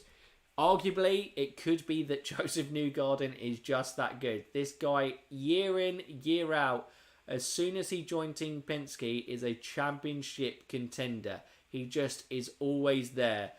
Joseph Newgarden is one of those guys who's just incredible around a racetrack. I don't think Newgarden necessarily gets the respect he deserves because up until this point in his career, he hasn't won the Indy 500. I don't think that will be the case by the end of his career, but championships still don't hold as much weight, I would say, as the Indy 500, and I think that probably affects his or people's view on Joseph Newgarden slightly. I think still highly rated, but definitely outside of IndyCar.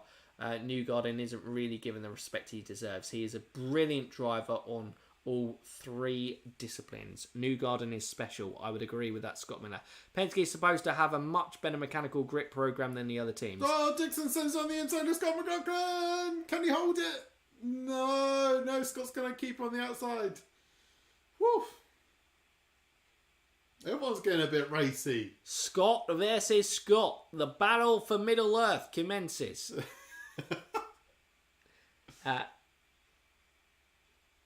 Scott, you never come off as mean. You're always helpful in terms of giving advice. And for Simon, I can confirm that for you.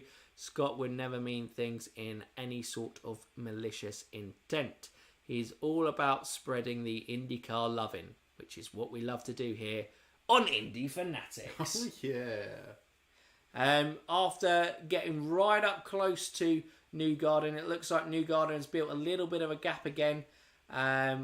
With that, Pato has dropped off power, so it looks like the Penske boys are starting to go there. Pato's going to do his best to hang tough in there, but realistically, I think an Award's or Ericsson's best chance of winning this race is to hope for a late caution that has 3 or 4 laps of green racing, and they just have an immense restart and hope that one of the Penske boys have a poor restart and go from there. Yeah. Maybe 10 laps. 3 or 4 laps goes real quick. But yeah, it doesn't look like they can really truly hold the pace for an entire stint. Scott Dixon is having now a look at Scott McLaughlin. He looks like he's got a much better run this time. Can he make the move stick? McLaughlin slots in behind Dixon. He has. So Dixon moves up into the top 5. He was the top 5 yesterday. Now he will be looking to chase his Chip Ganassi teammate and title contender, Marcus Ericsson. He's lost 1 and now he's lost 2 as Felix goes past Scott McLaughlin. Oh, it's going to happen to Scott McLaughlin again. He's going 3 backwards. Oh dear, Scott McLaughlin, once you lose 1 on an oval, it is quite easy just to lose several, go from there. Careful, watching from Middle Earth. Gavin Jones. We are very respectful to Middle Earth. To Middle Earth.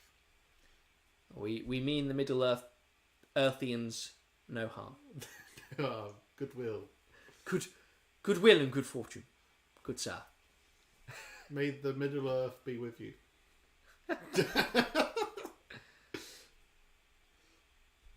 Live long and Mordor. Who's Scott Dixon in the hunt? No. So Scott Dixon's now in the hunt for teammate Marcus Ericsson. Can Scott Dixon get in the fight for the podiums? Potentially.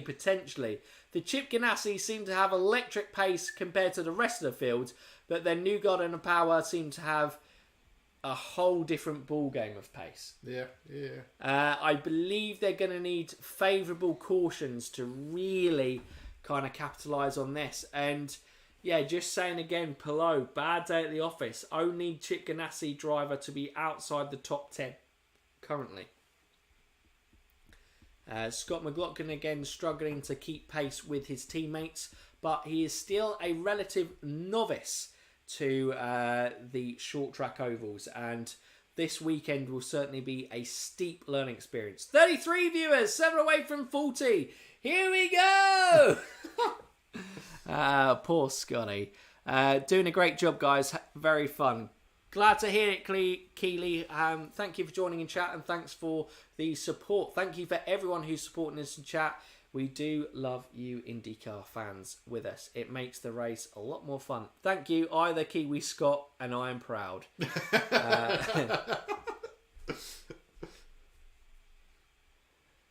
Well, you know, both Scotts are fantastic drivers, and one is an IndyCar legend. Heck of a crowd there. If crowds at Gateway hold up, it's proof that there is interest there in ovals. Bring back Richmond, Milwaukee, etc. Revival of the ovals! Bring back more ovals! Oval racing is incredible! Joseph Newgarden is lapping a car! Wow. I don't think that finished quite the way you hoped it would. No, it didn't. But as always, trying to stay focused on one thing without getting distracted and having multiple things going on in my head is a challenge, and a challenge that I persistently fail at. But Newgarden is coming up onto the back of Alex Palou. It looks like it was Ed Carpenter, it must have been, that Newgarden just overtook there to lap. Yes, he is eating into the way, and now is starting to gap Will Power. The gap between himself and Power is now 1.2 seconds, held up a little bit by Alex Palou to bring that gap below 1 second, but Power's going to have to make his way through the same traffic, and that could be what extends the lead. Or if he navigates it quicker, depending on where he is. Oh no, Power has got through. He just got to get past Palou. So he is managing that gap well. Oval racing is all about the chess game in the first 3/4 of the race before it's a kind of sprint finished at the end. You've got to be in it to win it at that top stage and give yourself a shot, and then who knows what can happen in those closing stages. Well, at the moment, Joseph Newgarden is doing his best to flip the board over and leave him the only piece on the board left. Because at the moment, everyone else is struggling to stay on the chess game at the moment as he gaps, 4 seconds on third and 7 seconds on fourth. These guys are dropping. Dropping like flies. Yeah. Dropping like a lead balloon. About 5... Well, no, because we had a caution for that second stint. So we're probably about 10 laps away from next pit window. Roughly 10, 15 laps. Because it was quite a lengthy caution. Yeah, about 10, 15 laps, I think.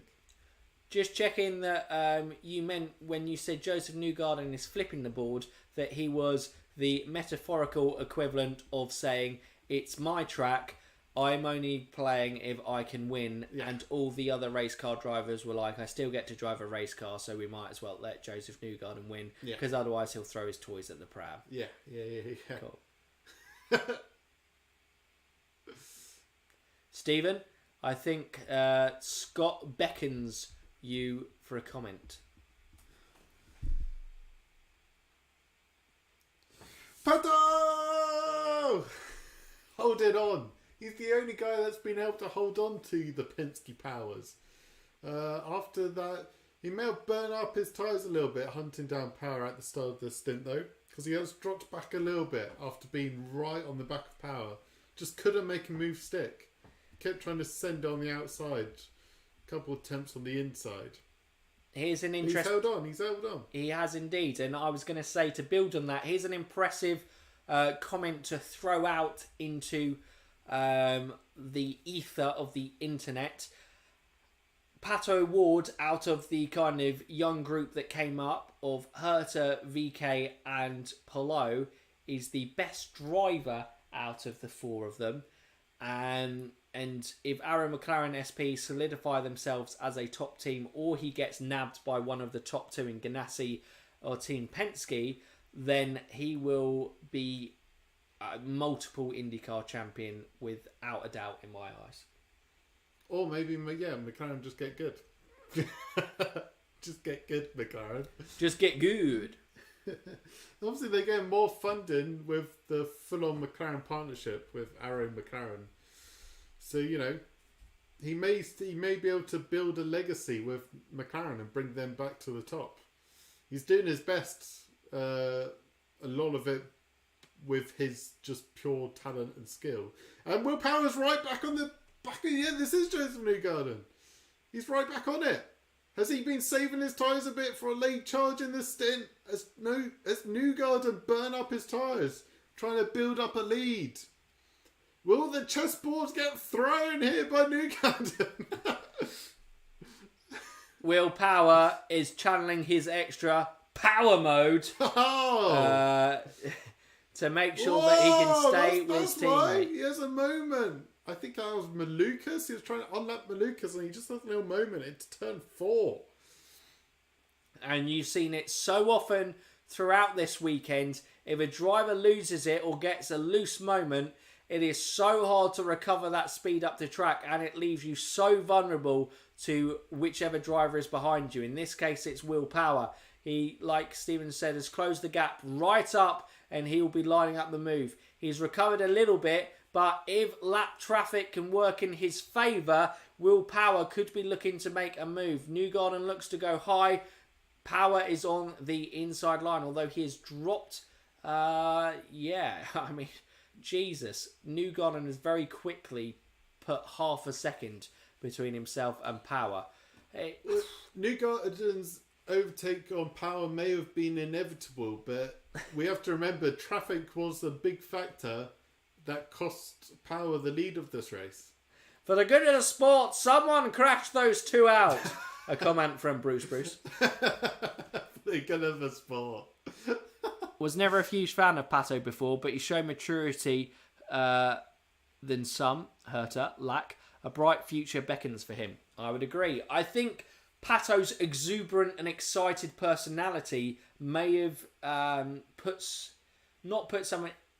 engrossed some people, but maybe thought some people he wasn't mature enough. But within a race car, I think we've said it multiple times in our reviews, I cannot really think of incidents on track that O'Ward has been involved in that is his fault or just getting involved in clashes full stop.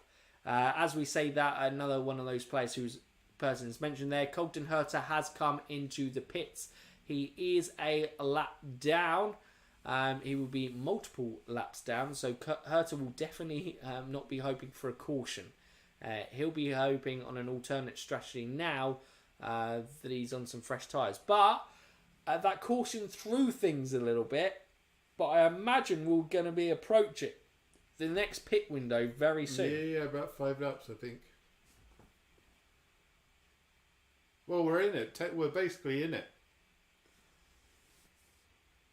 They have signalled the start of the pit window for this sequence. So Newgarden going wheel to wheel with Castro Neves. Not really loose on this one. Managed to hold it together. Wasn't a big moment. But Power still has managed to get a little bit closer. But as things currently stand, Power has got no answer for Joseph Newgarden. No. Even if it looks like Newgarden's struggling with the tyres, he's still got so much pace. Still so much grip out there. As he holds it on the inside. VK, McLaughlin in the pits. As good as Scott Dixon usually looks at Texas, Iowa is basically Newgarden's Texas. Yeah. And he's not bad there either. No. To be honest. It's... Wow. What you have to say is, although it may be not the most exhilarating for race leads, but Newgarden is really putting on a masterclass. Pato's in. Pato's going to go for the undercut. He was a lot closer. This kind of worked for that first stop. So and Pato is now gambling. He's now gambling on no caution. If a caution comes out, it stuffs Pato's but race. it looks like Penske have immediately answered. They're not messing about here. They're not going to leave the door open at all. Immediately covers off the McLarens as both come into the pit once more. Together, holding hands this whole race. Interesting one Joseph for and Ericsson and Dixon, though. That's going to be an interesting fight to see. Both Chip Ganassi cars have stayed out on track. Not good. But I imagine they're going to come and cycle in. Yeah, Ericsson has come into the pit. Dixon has stayed out. That is an interesting ploy from the 6-time IndyCar challenge. Green flag pit stops. Rosenqvist, Newgarden, Power, Ericsson, Grosjean, DeFrancesco, Malukas. I'm not sure why Pato's not included in there. But yeah, where will they come out? So Newgarden is... Whoa! Oh, there's contact! He's wheel to wheel Felix Rosenqvist. Rosenqvist is going to fight hard for his teammate. We know Rosenqvist and Pato are great friends on track, but holding him up just slightly may have done enough. It looks like Pato's jumped Power in the pits. He has indeed. He has Was that indeed. A slow stop? That must have been a slow stop because Power's dropped way back from Joseph. But look at that. Even an extra 1 lap on the undercut was enough for Pato to jump about 5 seconds. And that is absolutely huge. For Will Power's race, he's going to need to overtake quickly here to get charging down Joseph Newgarden, because otherwise Pato O'Ward, unfortunately, as much as Pato has driven a brilliant race, I imagine that it will create too much a gap for Power to close down without another caution coming out. But does Power have the pace to get past Pato? We saw in the early stages of that first in, it looked like Pato had the quicker car. So as it runs at the moment, Power is going to try the outside line that Pato has used so well in this race so far. He's closing in. He may switch to the inside line on this lap. No, they're both going to run the high line. Pato has run so comfortably, and you can bet your bottom dollar that Felix Rosenqvist is going to do all he can to help Pato O'Ward maintain P2 in this position so far. Felix having a tough day, although better than yesterday after that crash out, but just running outside the top 10. I don't think so, because I believe Ilott has to pit, Daly has to pit, and McLaughlin has to pit, I'm sure. Goes into the top 10. So yeah. It's a pretty good day, actually. So I think Rosenqvist is running strongly. I think it's been a strong day for Aaron McLaren SP again. And a man who is fighting for his IndyCar future, has to be said. 203 laps of the 300 gone, so we are less than 100 laps to go here in Iowa as we come into the closing stages. There will be one more pit stop towards the end if we have all green laps till then. I imagine still we're going to have one more pit stop towards the end anyway, but caution could delay the amount of laps there are going, and also bunch that field up again. But yeah, O'Ward is dropped to outside a second on Joseph Newgarden. Joseph Newgarden's just having the time of his life, weaving his way through traffic. He's been unbelievable. Rosenqvist is doing his best to try and hang on to Newgarden. This is good pace from Felix. He's hanging on well with Newgarden. The Aaron McLarens, I guess, are the only cars who've looked close to holding on to Penske, and realistically Pato has been the only car close to hanging on to the Penskes throughout this weekend. But yeah, as it currently stands, Pato O'Ward splits the two Penskes again, and it is exactly the same podium as we had yesterday. I don't know if that Scott McLaughlin actually has pitted. Would you be able to confirm that, Stephen, if McLaughlin has pitted? I can try to. Whereabouts is he? He's P4. P4. He last pitted. Where'd that come? Be right? Yeah, he has pitted. He was one of the first to pit. So he had the undercut. He's done the undercut, so he's done well to get back up in that 4th position. And for Team Penske, Scott McLaughlin helping out both drivers in the championship, because it has put Ericsson back, or a further position behind the two Newgarden and Power cars. Dixon maintains his position in P5, and for him, it's only a small marginal gain, but it is still a gain on championship rival Ericsson with 2 points. As things currently stand, I believe this would give Joseph Newgarden the championship lead. I will give you a quick run through of the points as they stand. Felix is still hanging on there with Joseph, I believe. The last time I saw, he's showing great pace. There. So yes, as things currently stand, Joseph Newgarden would be your new championship leader. Marcus Ericsson would lose the lead in the championship for the first time since winning the Indy 500 back in May. Will Power is third and would be 23 points behind Joseph Newgarden, but only 13 points behind Marcus Ericsson. Scott Dixon would be 46 points behind Joseph Newgarden. So although he gains on Marcus Ericsson, he loses out big time to Newgarden and Power. So he would actually lose points in the championship. Palou would drop to 55 and Pato would drop to, I suppose maintain. I think he was on about 57 points, or was he 59 points yesterday? So those top 6 are very much in the championship fight, but Newgarden is a man determined to win the championship this year. Stephen said before Toronto he may be Newgarden on the charge. He wasn't able to secure that victory there. A poor pit stop actually meant that it wasn't a great day out in Toronto for him, but he's more than bounced back at Iowa, winning yesterday, and he is in an incredibly strong position with 85 laps to go to make it back-to-back wins at the return to Iowa, which would mean that Joseph Newgarden has won the last 3 races at this fantastic short oval track, now sponsored by Hy-Vee. Yeah, 5 races in total this season, and no one else has won more than 2. And that's only one other person who's won 2 races, and that's his teammate Scott McLaughlin. Everyone else is on 1 win. The people that have got a win. It's crazy what Newgarden's done. But he had some real lows at the start of the season.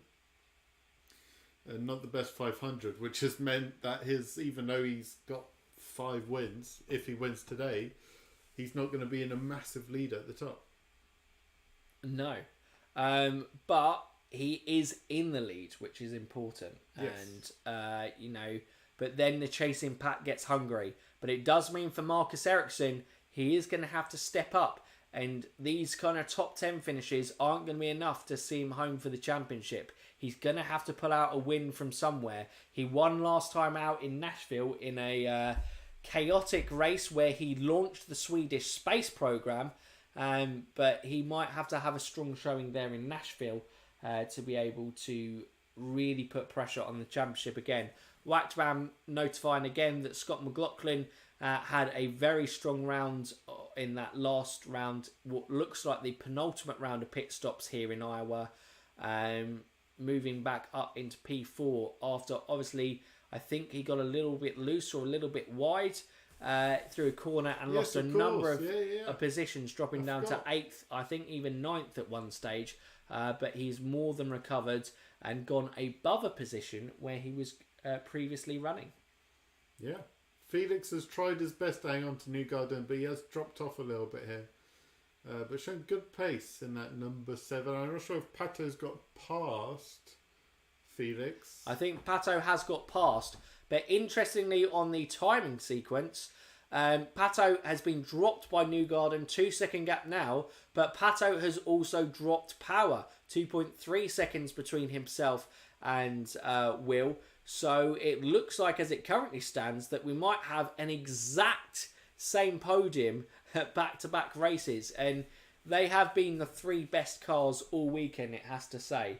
And Pato, it's a testament to how brilliant Pato was driven this weekend that he splits the 2 Team Penske drivers. Just think VK's all the way down his 20th. Is that how much that's... what was it, second caution hurt him? Yep. Jeez. Tough times.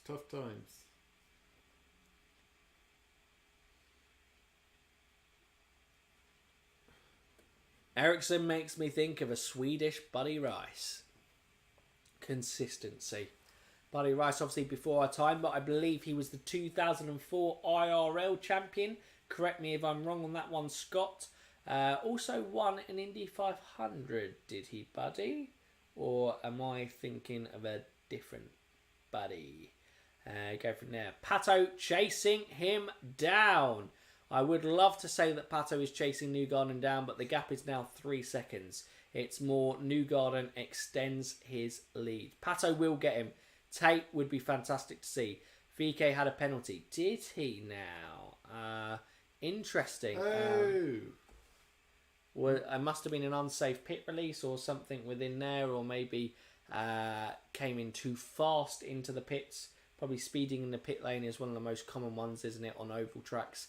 So yeah, maybe there. Herta and Sato fighting on track. I don't know if that was Herta taking Sato or whether Sato is closing in on Herta and potentially overtaking. Unfortunate day for Takuma Sato. Was running really well in the early stages of this race, and that kind of, he held on really well in the first in the pit stops, but stayed out too late. Really suffered on the tyre advantage. I don't know if he was hoping for a caution. He gambled on a caution coming out, but it hasn't come. And well, we've only had one caution so far today. Will we just have one caution till the end of the race? I don't know.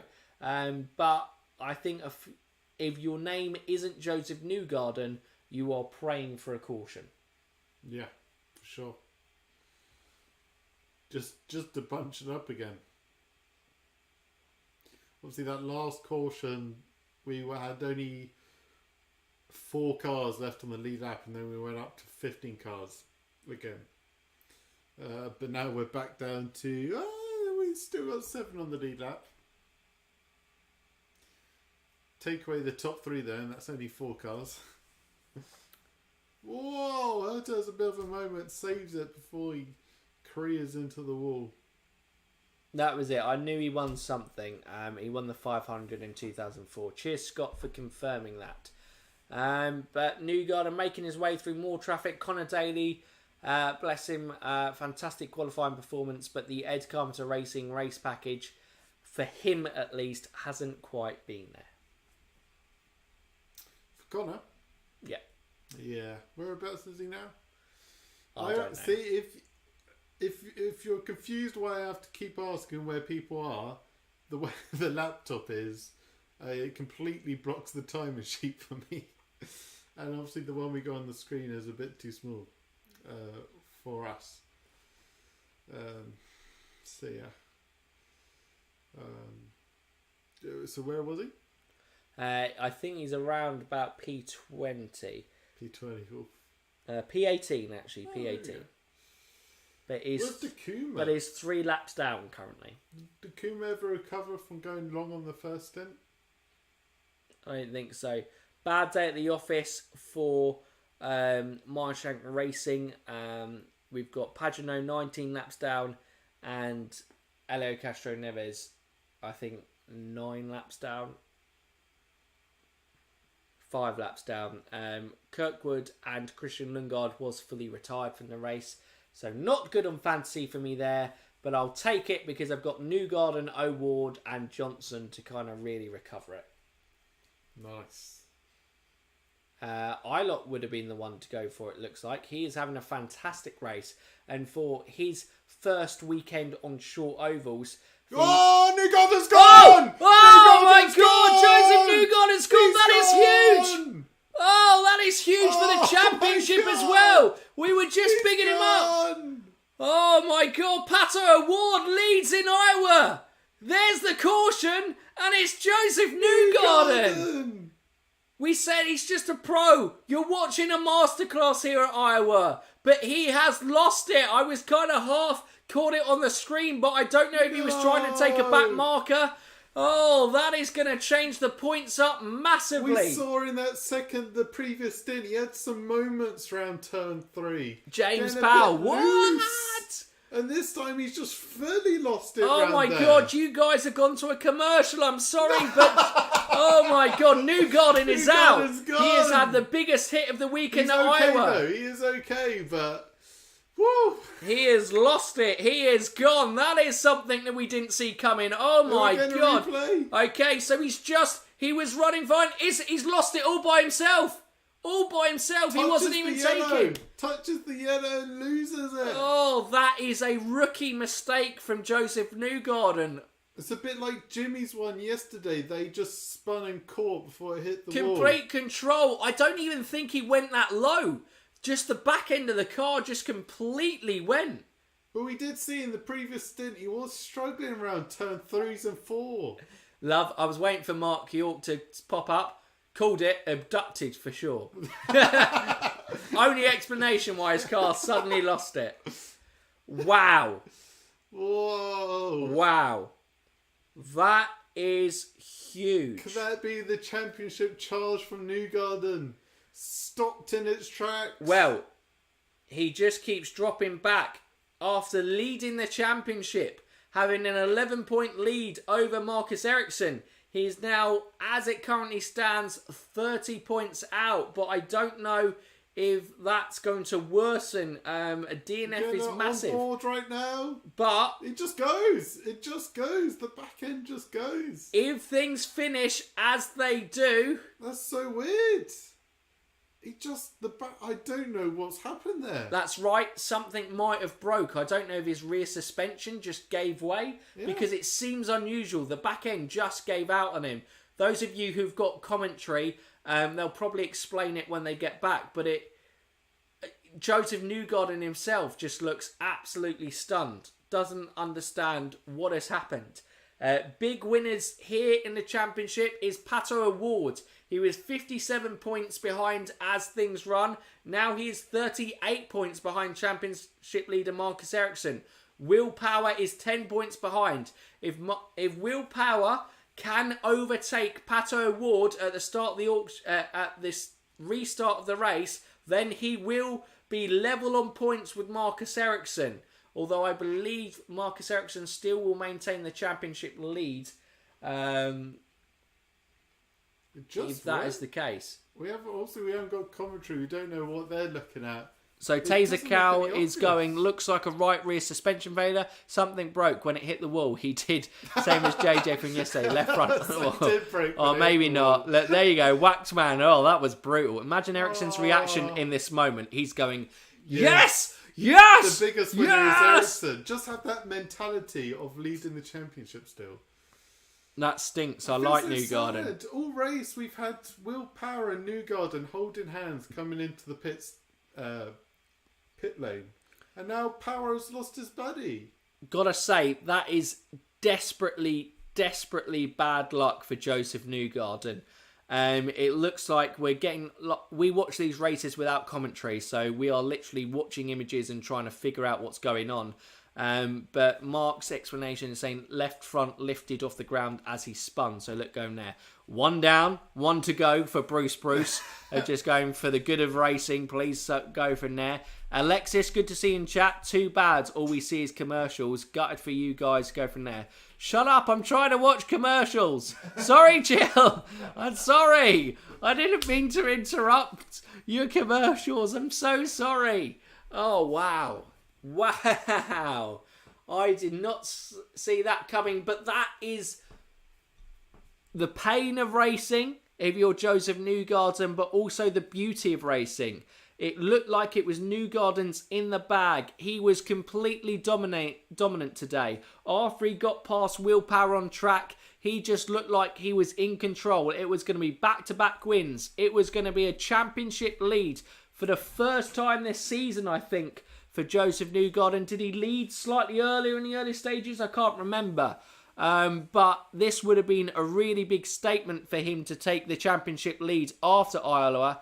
Yeah, we definitely jinxed him, James. We definitely did. Well, that certainly changes things from Chadwick. Yeah, something broke in the rear for sure. Looks like the right rear failure of the car went to a bicycle. Yep, not good. Now the race has become interesting. The race is always interesting, Leonidas. But yeah, agree. Joseph Newgarden was just so quick out there. The battle between Power and Pato is going to be absolutely brilliant towards the end. I don't know where Scott Dixon and Scott McLaughlin have ended up. Go from there. We're looking at the back. It's difficult to see. They're focusing on the rear left. You know what? Something's definitely broken there. He hit a wall. Think about that tyre. Looks a bit off to me. 35 viewers. We're only 5 away from 40. Get the dogs involved. Get the dogs in, people. Something else just fell off the car. Sure, they were going to get this repaired and back on track. Okay, they're still adjusting the points. But Scott Dixon moves up to third in the championship because he's Scott Dixon. 33 points off Ericsson as it stands. Newgarden is 35 points back. Wow, that is such a big point swing. It's not even like he's lost the lead and he recovered to a P10 and he still had a great weekend. This basically, it doesn't ruin his weekend. Did he push the car too hard? I don't know. The car just was all together. It just gave way. Wow. Let's watch the onboard, see where he is. Nothing happens on the onboard. Yep. The rear just goes. The rear just goes. Alex Palou, I suppose, still stays roughly in the championship fight, but yeah, Pato is a big winner. Joseph's the big loser. Scott Dixon coming back in. He has gone up, I think, to about 40 or 50 points again behind in the championship. But 33 I'm trying points. To read that. Scott Dixon. Newgarden, is he frustrated or is he confused what's happened? I think he's confused. He looked genuinely confused.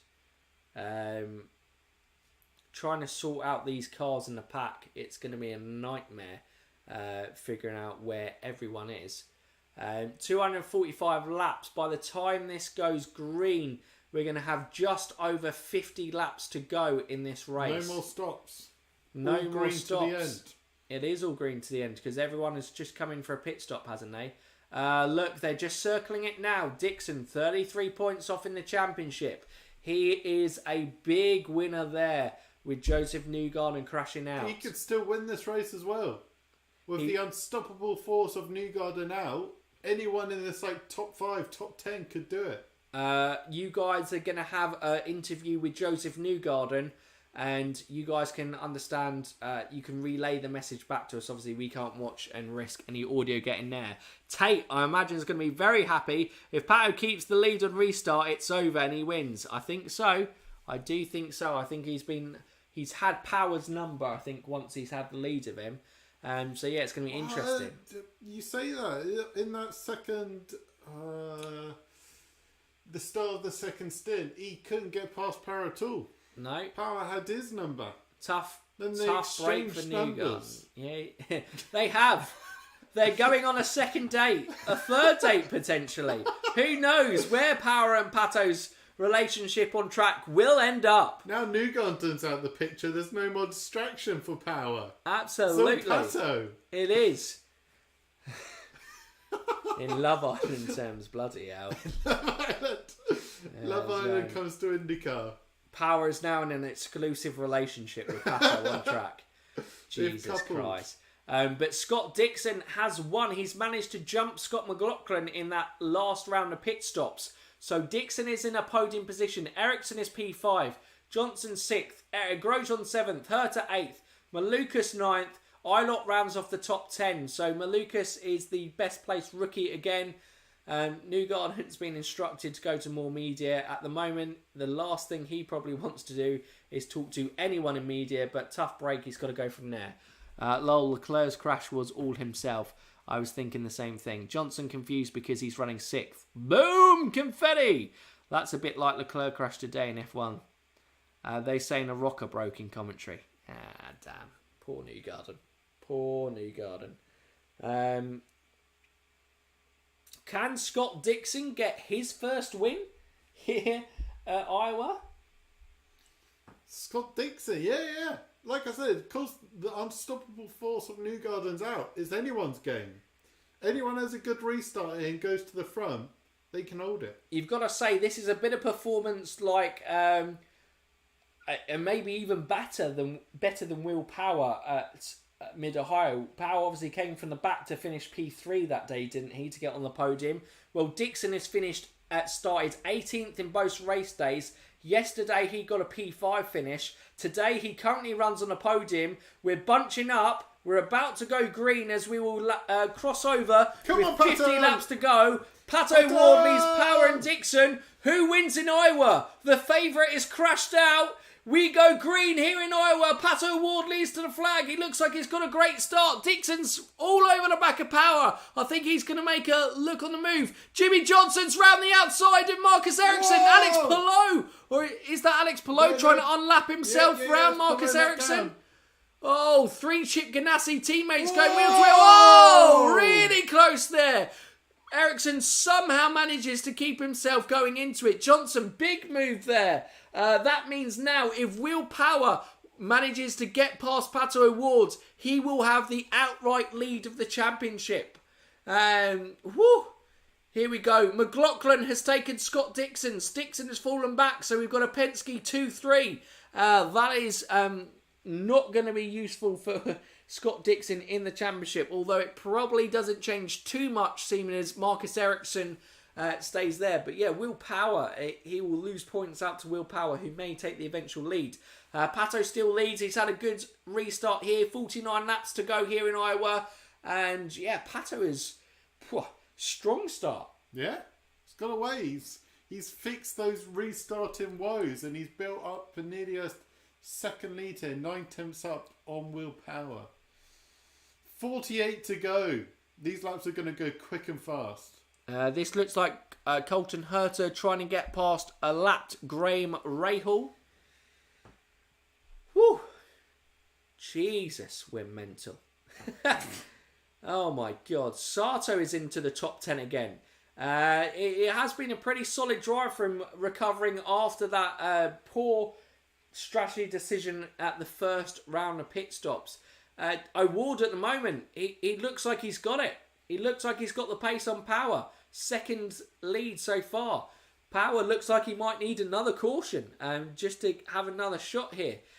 Dixon has lost out about a seventh of a second here. Scott McLaughlin. It's all about traffic. When they hit this traffic, because they're going to hit it. Even if this goes all green, they're hitting traffic. And that's when willpower can come back into play, like he did with Joseph Newgarden.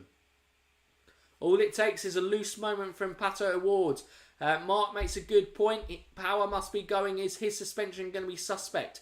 He's pushed as hard as Newgarden has this weekend.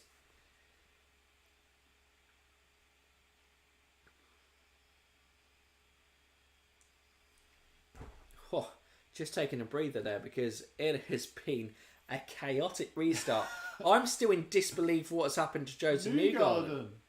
I was just all in starting to think of championship permutations for Joseph as he goes. As it looks like 34 points Newgarden is behind. Not awful. I think he still gains. Well, no, technically he loses out because he was only, I think, 15 points behind Ericsson going into today's race, wasn't it? But considering it's a DNF, it's not the worst points position to be in. No.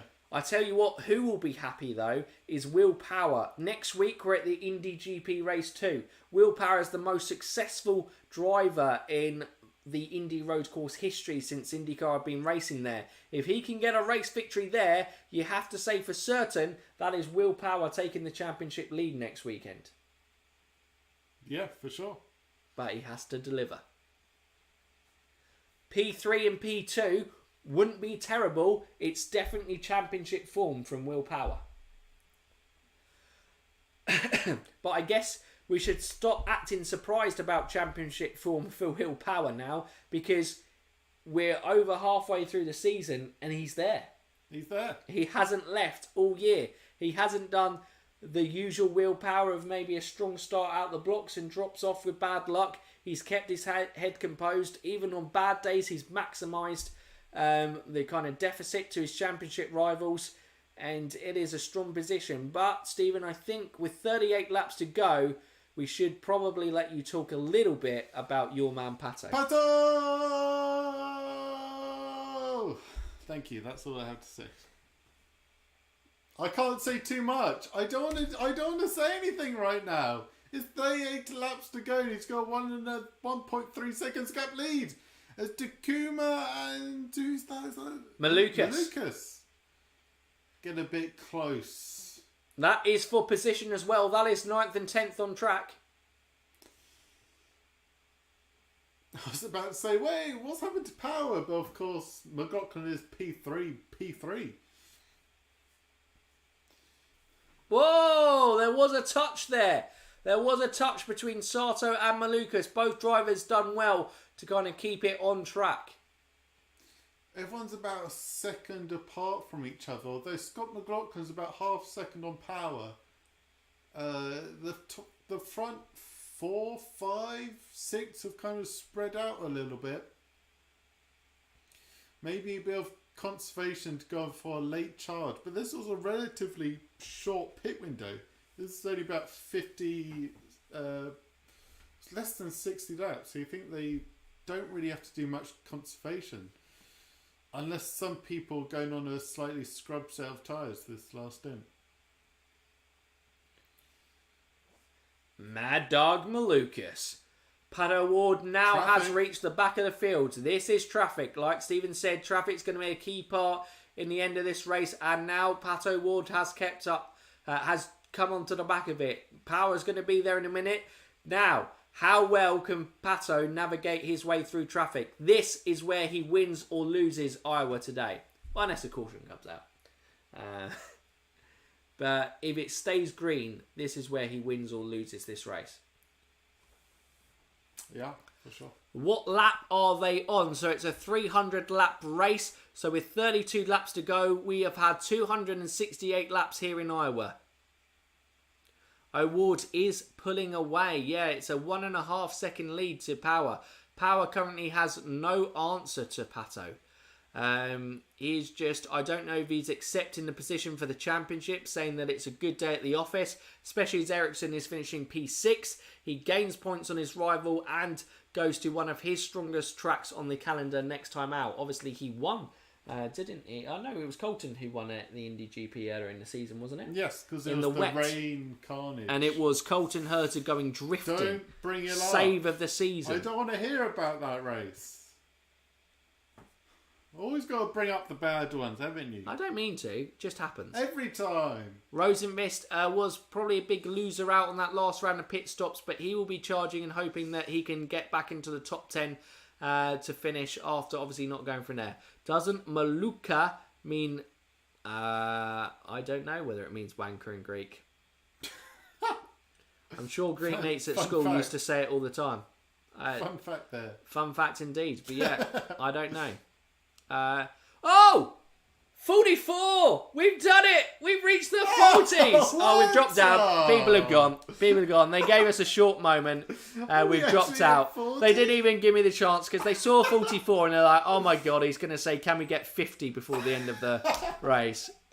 It was a dream. It was a dream. But we reached there. We got to the 30s. We've got to the 40s. Now with 27 laps to go, can Pato Ward get his second win of the season? The Russian bowler. Who are you rooting for in the championship? Personally, I hope for Ericsson win. I'm hoping for Will Power. I think the way he's changed and the hunger that he has as a 41-year-old in the series. Obviously, his championship win came in 2012. I believe. No, 2014, wasn't it? Because Ryan Hunter-Ray won the 500 in 2014, and I believe Will Power won the championship that year. So, yeah, since 2014, look, Will Power has only one IndyCar championship to his name. 2.5 seconds. This guy, the amount of pole positions that he's got, the level of talent that Will Power possesses, he's too good to only have one championship. If he could get that second championship this year, it would be incredible to watch. But it's going to be very difficult to beat out Ericsson, who has been consistent all year, who has now retaken Jimmy Johnson. So he moves back up into P5. Will Ericsson be able to chase down Scott Dixon and also Joseph Newgarden? I know, obviously, Joseph Newgarden has lost out today with that his car braking on him, essentially. Taking a 50-point race to a... does he even get 5 points for completing the majority of the race? Because that car was non-recoverable, so I don't know if you get any points. Jimmy's coming back on Ericsson. He's not done. Jimmy's not done. He's going to go for the outside line. Oh, but he's got someone in his lane. And is that Ericsson going on Scott Dixon? Is that Scott Dixon ahead? No. No, it's Ed Carpenter. No, because they've still got 2 seconds. Oh, Jimmy's going on the inside. Inside. Marcus massively cuts up Ed Carpenter there. He is not going to be happy in the cockpit of that one. But Ericsson is feeling the pressure of Jimmy Johnson. Jimmy wants that top 5 finish. That will be his best finish within IndyCar. He didn't finish in the top 5 at Texas, just for my kind of memory, did he? I think he got a top 10. But yeah, Jimmy Johnson is having a fantastic weekend. Wow, the gap, 2.3 seconds between Power and O'Wards. He's got it. 20 laps to go. Power needs a caution. Oh, I think a caution will be too late now. Maybe. Scott Miller, saying it, I never have to worry about Scott, what he really thinks. Oh, Colton nearly loses it. Oh, that would have been the caution that Power needed. That would have been it. But Miller, Ericsson has been consistently average. There, I said it. As an Aussie, I can approve of your want for Will Power winning this year. Absolutely, I bet you can. Johnson time! James Powell. Facts. Whoa! Just arrived in Charleston. SC and TV doesn't work. Oh no! Thanks for the coverage. No problem, Tadroid. Hope we can, help you guys out. The Russian Mola, I was so hoping that you would say that Will Power has a lot of willpower. I've said it plenty of times throughout. Don't worry. If you're hoping that I will say that, you won't have to wait too long. I'm all about the cheesy 3 seconds. lines on it. Go, Scotty, go! How much do you think this is Pato just channeling his inner Joseph Newgarden? Or do you think Team Penske have told Power, just bring it home. Seconds, just bring it home. Don't push it too much, there may be car issues. Well, yeah, absolutely. If they don't understand what's happened to Newgarden's car, it would make complete sense to not risk power, because obviously, like we said, power, it's a fantastic weekend for him. Second and third. Oh, Ericsson loose up there. That's going to give Jimmy Johnson a shot, surely. Jimmy Johnson's coming up on the inside. This is surely going to be an overtake for Jimmy Johnson. Ericsson's managed to recover it, but he's going to slip into the slipstream here. Johnson, I'm sure, is going to take this position. Lap traffic out in front.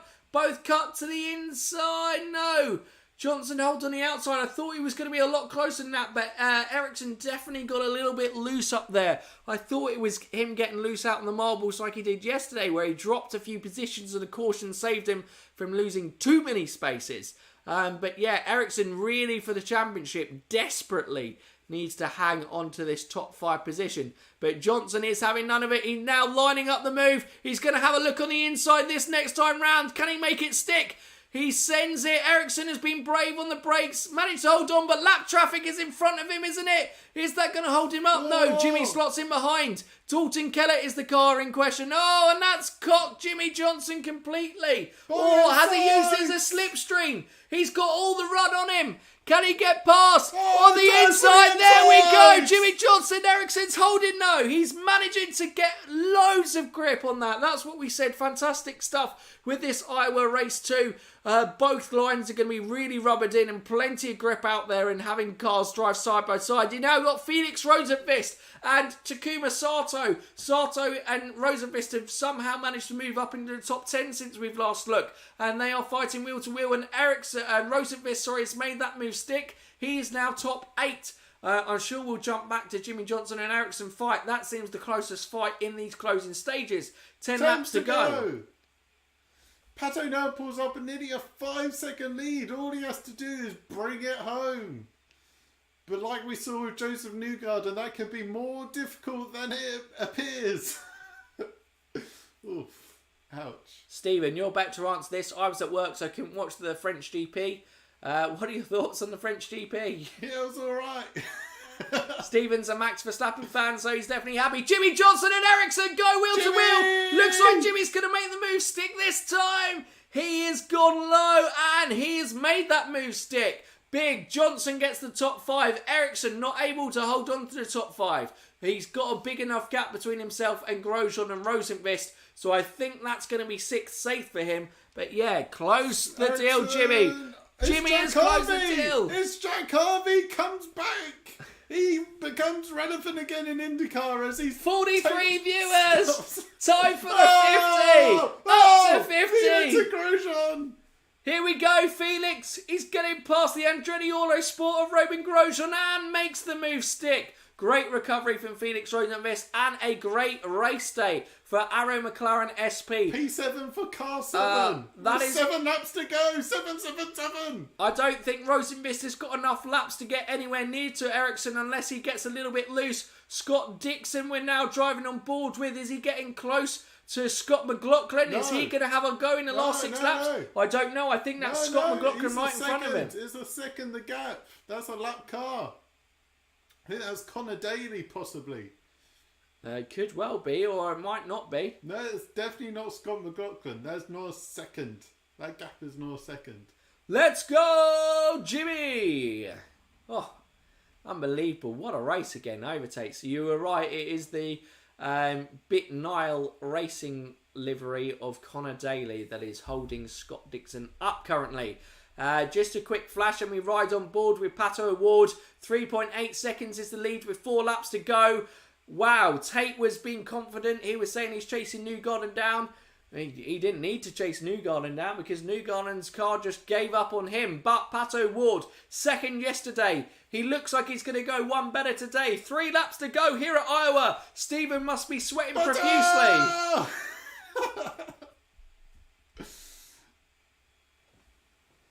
This is fun if you're a Swede. Absolutely. Oh, look. Ericsson and Rosenqvist. Great. P6 and P7 for the Swedish boys. 2 laps to go.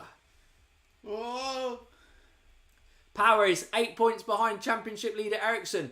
Pato O'Ward is 36 points behind championship leader Ericsson. He is well and truly back in the championship fight. Pato Ward overtakes another... White flag! Oh no, he's just sitting in behind. He doesn't need to risk it. He's not going to risk a wild overtake. He's got a final lap to go. 2 more corners! 2 more corners! Tate's already come in with the final. Pato in the chat. He's gone with premature. As it seems, Hone, Pato Ward, Stephen. Pato!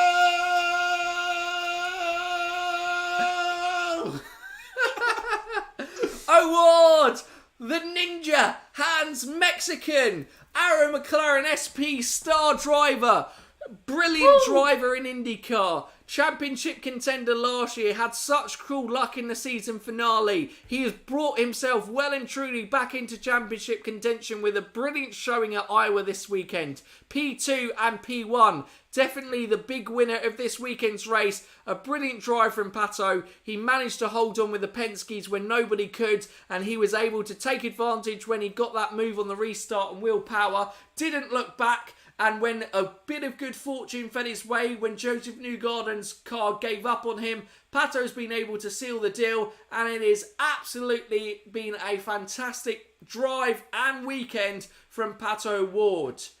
Can he still win the championship? I still cannot call where this 2022 IndyCar Championship is going to go. But what I can say is every race has been brilliant this year. And we have been so lucky to have just such a thrilling championship that we genuinely still do with the ups and downs that we've had this year. 6 drivers in contention going in with, I think it's about 6 or 7 races to go. I'm not sure. Thoughts, Stephen? I'm exhausted. There's a 300 laps of drama, carnage. Newgarden crashing out. Unbelievable. Well, I think we were both just stunned. It just took a moment to go, that's Newgarden's car right there. And then Pato just went full on Joseph. He channeled his inner Newgarden and just dominated that last stint. Power had nothing for him. The Russian Ebola, it is definitely worth being late for work tomorrow. What a fantastic race, and what a fantastic advert for oval racing, for short track oval racing. What a turnout from the Iowa crowd. Hy-Vee, fantastic sponsorship, fantastic promotion of the event, and as he stands aloft his car, Pato Ward is winner of race 2 in Iowa. Incredible. Jimmy with the top 5 as well. Absolutely. Beating Ericsson there. Impressive stuff. This championship has had many ebbs and flows, and you know what? It's definitely not done there. I would not be brave enough to pin my hopes on any driver as it currently stands. It's consistency is going to be key towards the end, and taking advantage on the days that your championship contenders have misfortune or a bad day at the office. And that is certainly what Pato Ward has managed to do this weekend. Didn't I predict a Pato and a Newgarden win this weekend? I think I go in the wrong order. I think you did, but yeah. Go on both. Yeah, absolutely. 3 of Pato's 4 wins are on race 2 of double headers. Yeah. Wow.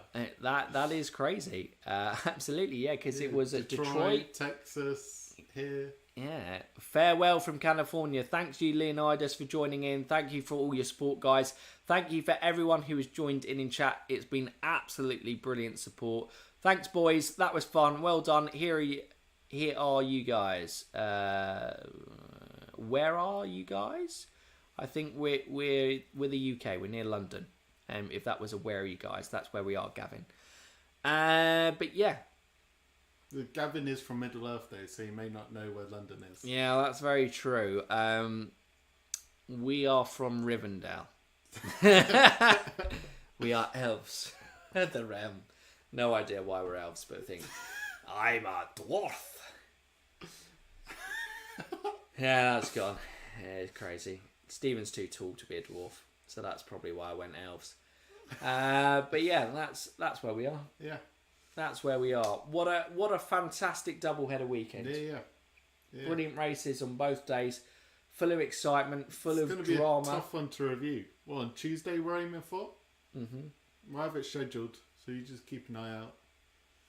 Keep an eye out for the full review. We can't really hang around too much now, but, you know. Yeah, it's 10:30. Stephen's got an exam tomorrow, which obviously needs to nail, and yeah, I've got a busy day tomorrow as well. And also, you guys have been on with us for 2.5 hours, and as much as you love us, you probably do need a slight break from us as well. Yeah, we did. We managed to hit the magic 40 number. For IndyCar coverage, they always do the viewing figures record outside of the 500, and this is our viewership record outside the 500. We've embraced American culture well and truly. Absolutely. Thank you everyone in chat. You've been absolutely brilliant. Hope you've enjoyed the coverage with us. I hope you've enjoyed doing the race. We'll be live next week for Indy Race 2 or Indy GP Race 2. That's a double header with NASCAR, I believe. I think that's still the weekend there. As we said, 8 points behind Marcus Ericsson. That is one of his strongest tracks, the most successful driver in Indy GP history. Will Power, can he claim the championship lead next weekend? Going to be interesting to see. But if you're new around here or haven't done so already, what can they do, Stephen? They can like, subscribe, and pato! Pato. But that's it from us today, guys. You've been fantastic. IndyCar's been fantastic. And we can't wait to see you all again on Tuesday for the race review / preview for the Indy GP. And then next Sunday, we'll be here for you guys for a live stream. Go from there. Hail and fare thee well. Or, for now, you IndyCars, you IndyCars, you are now inanimate objects. You Indy fans, keep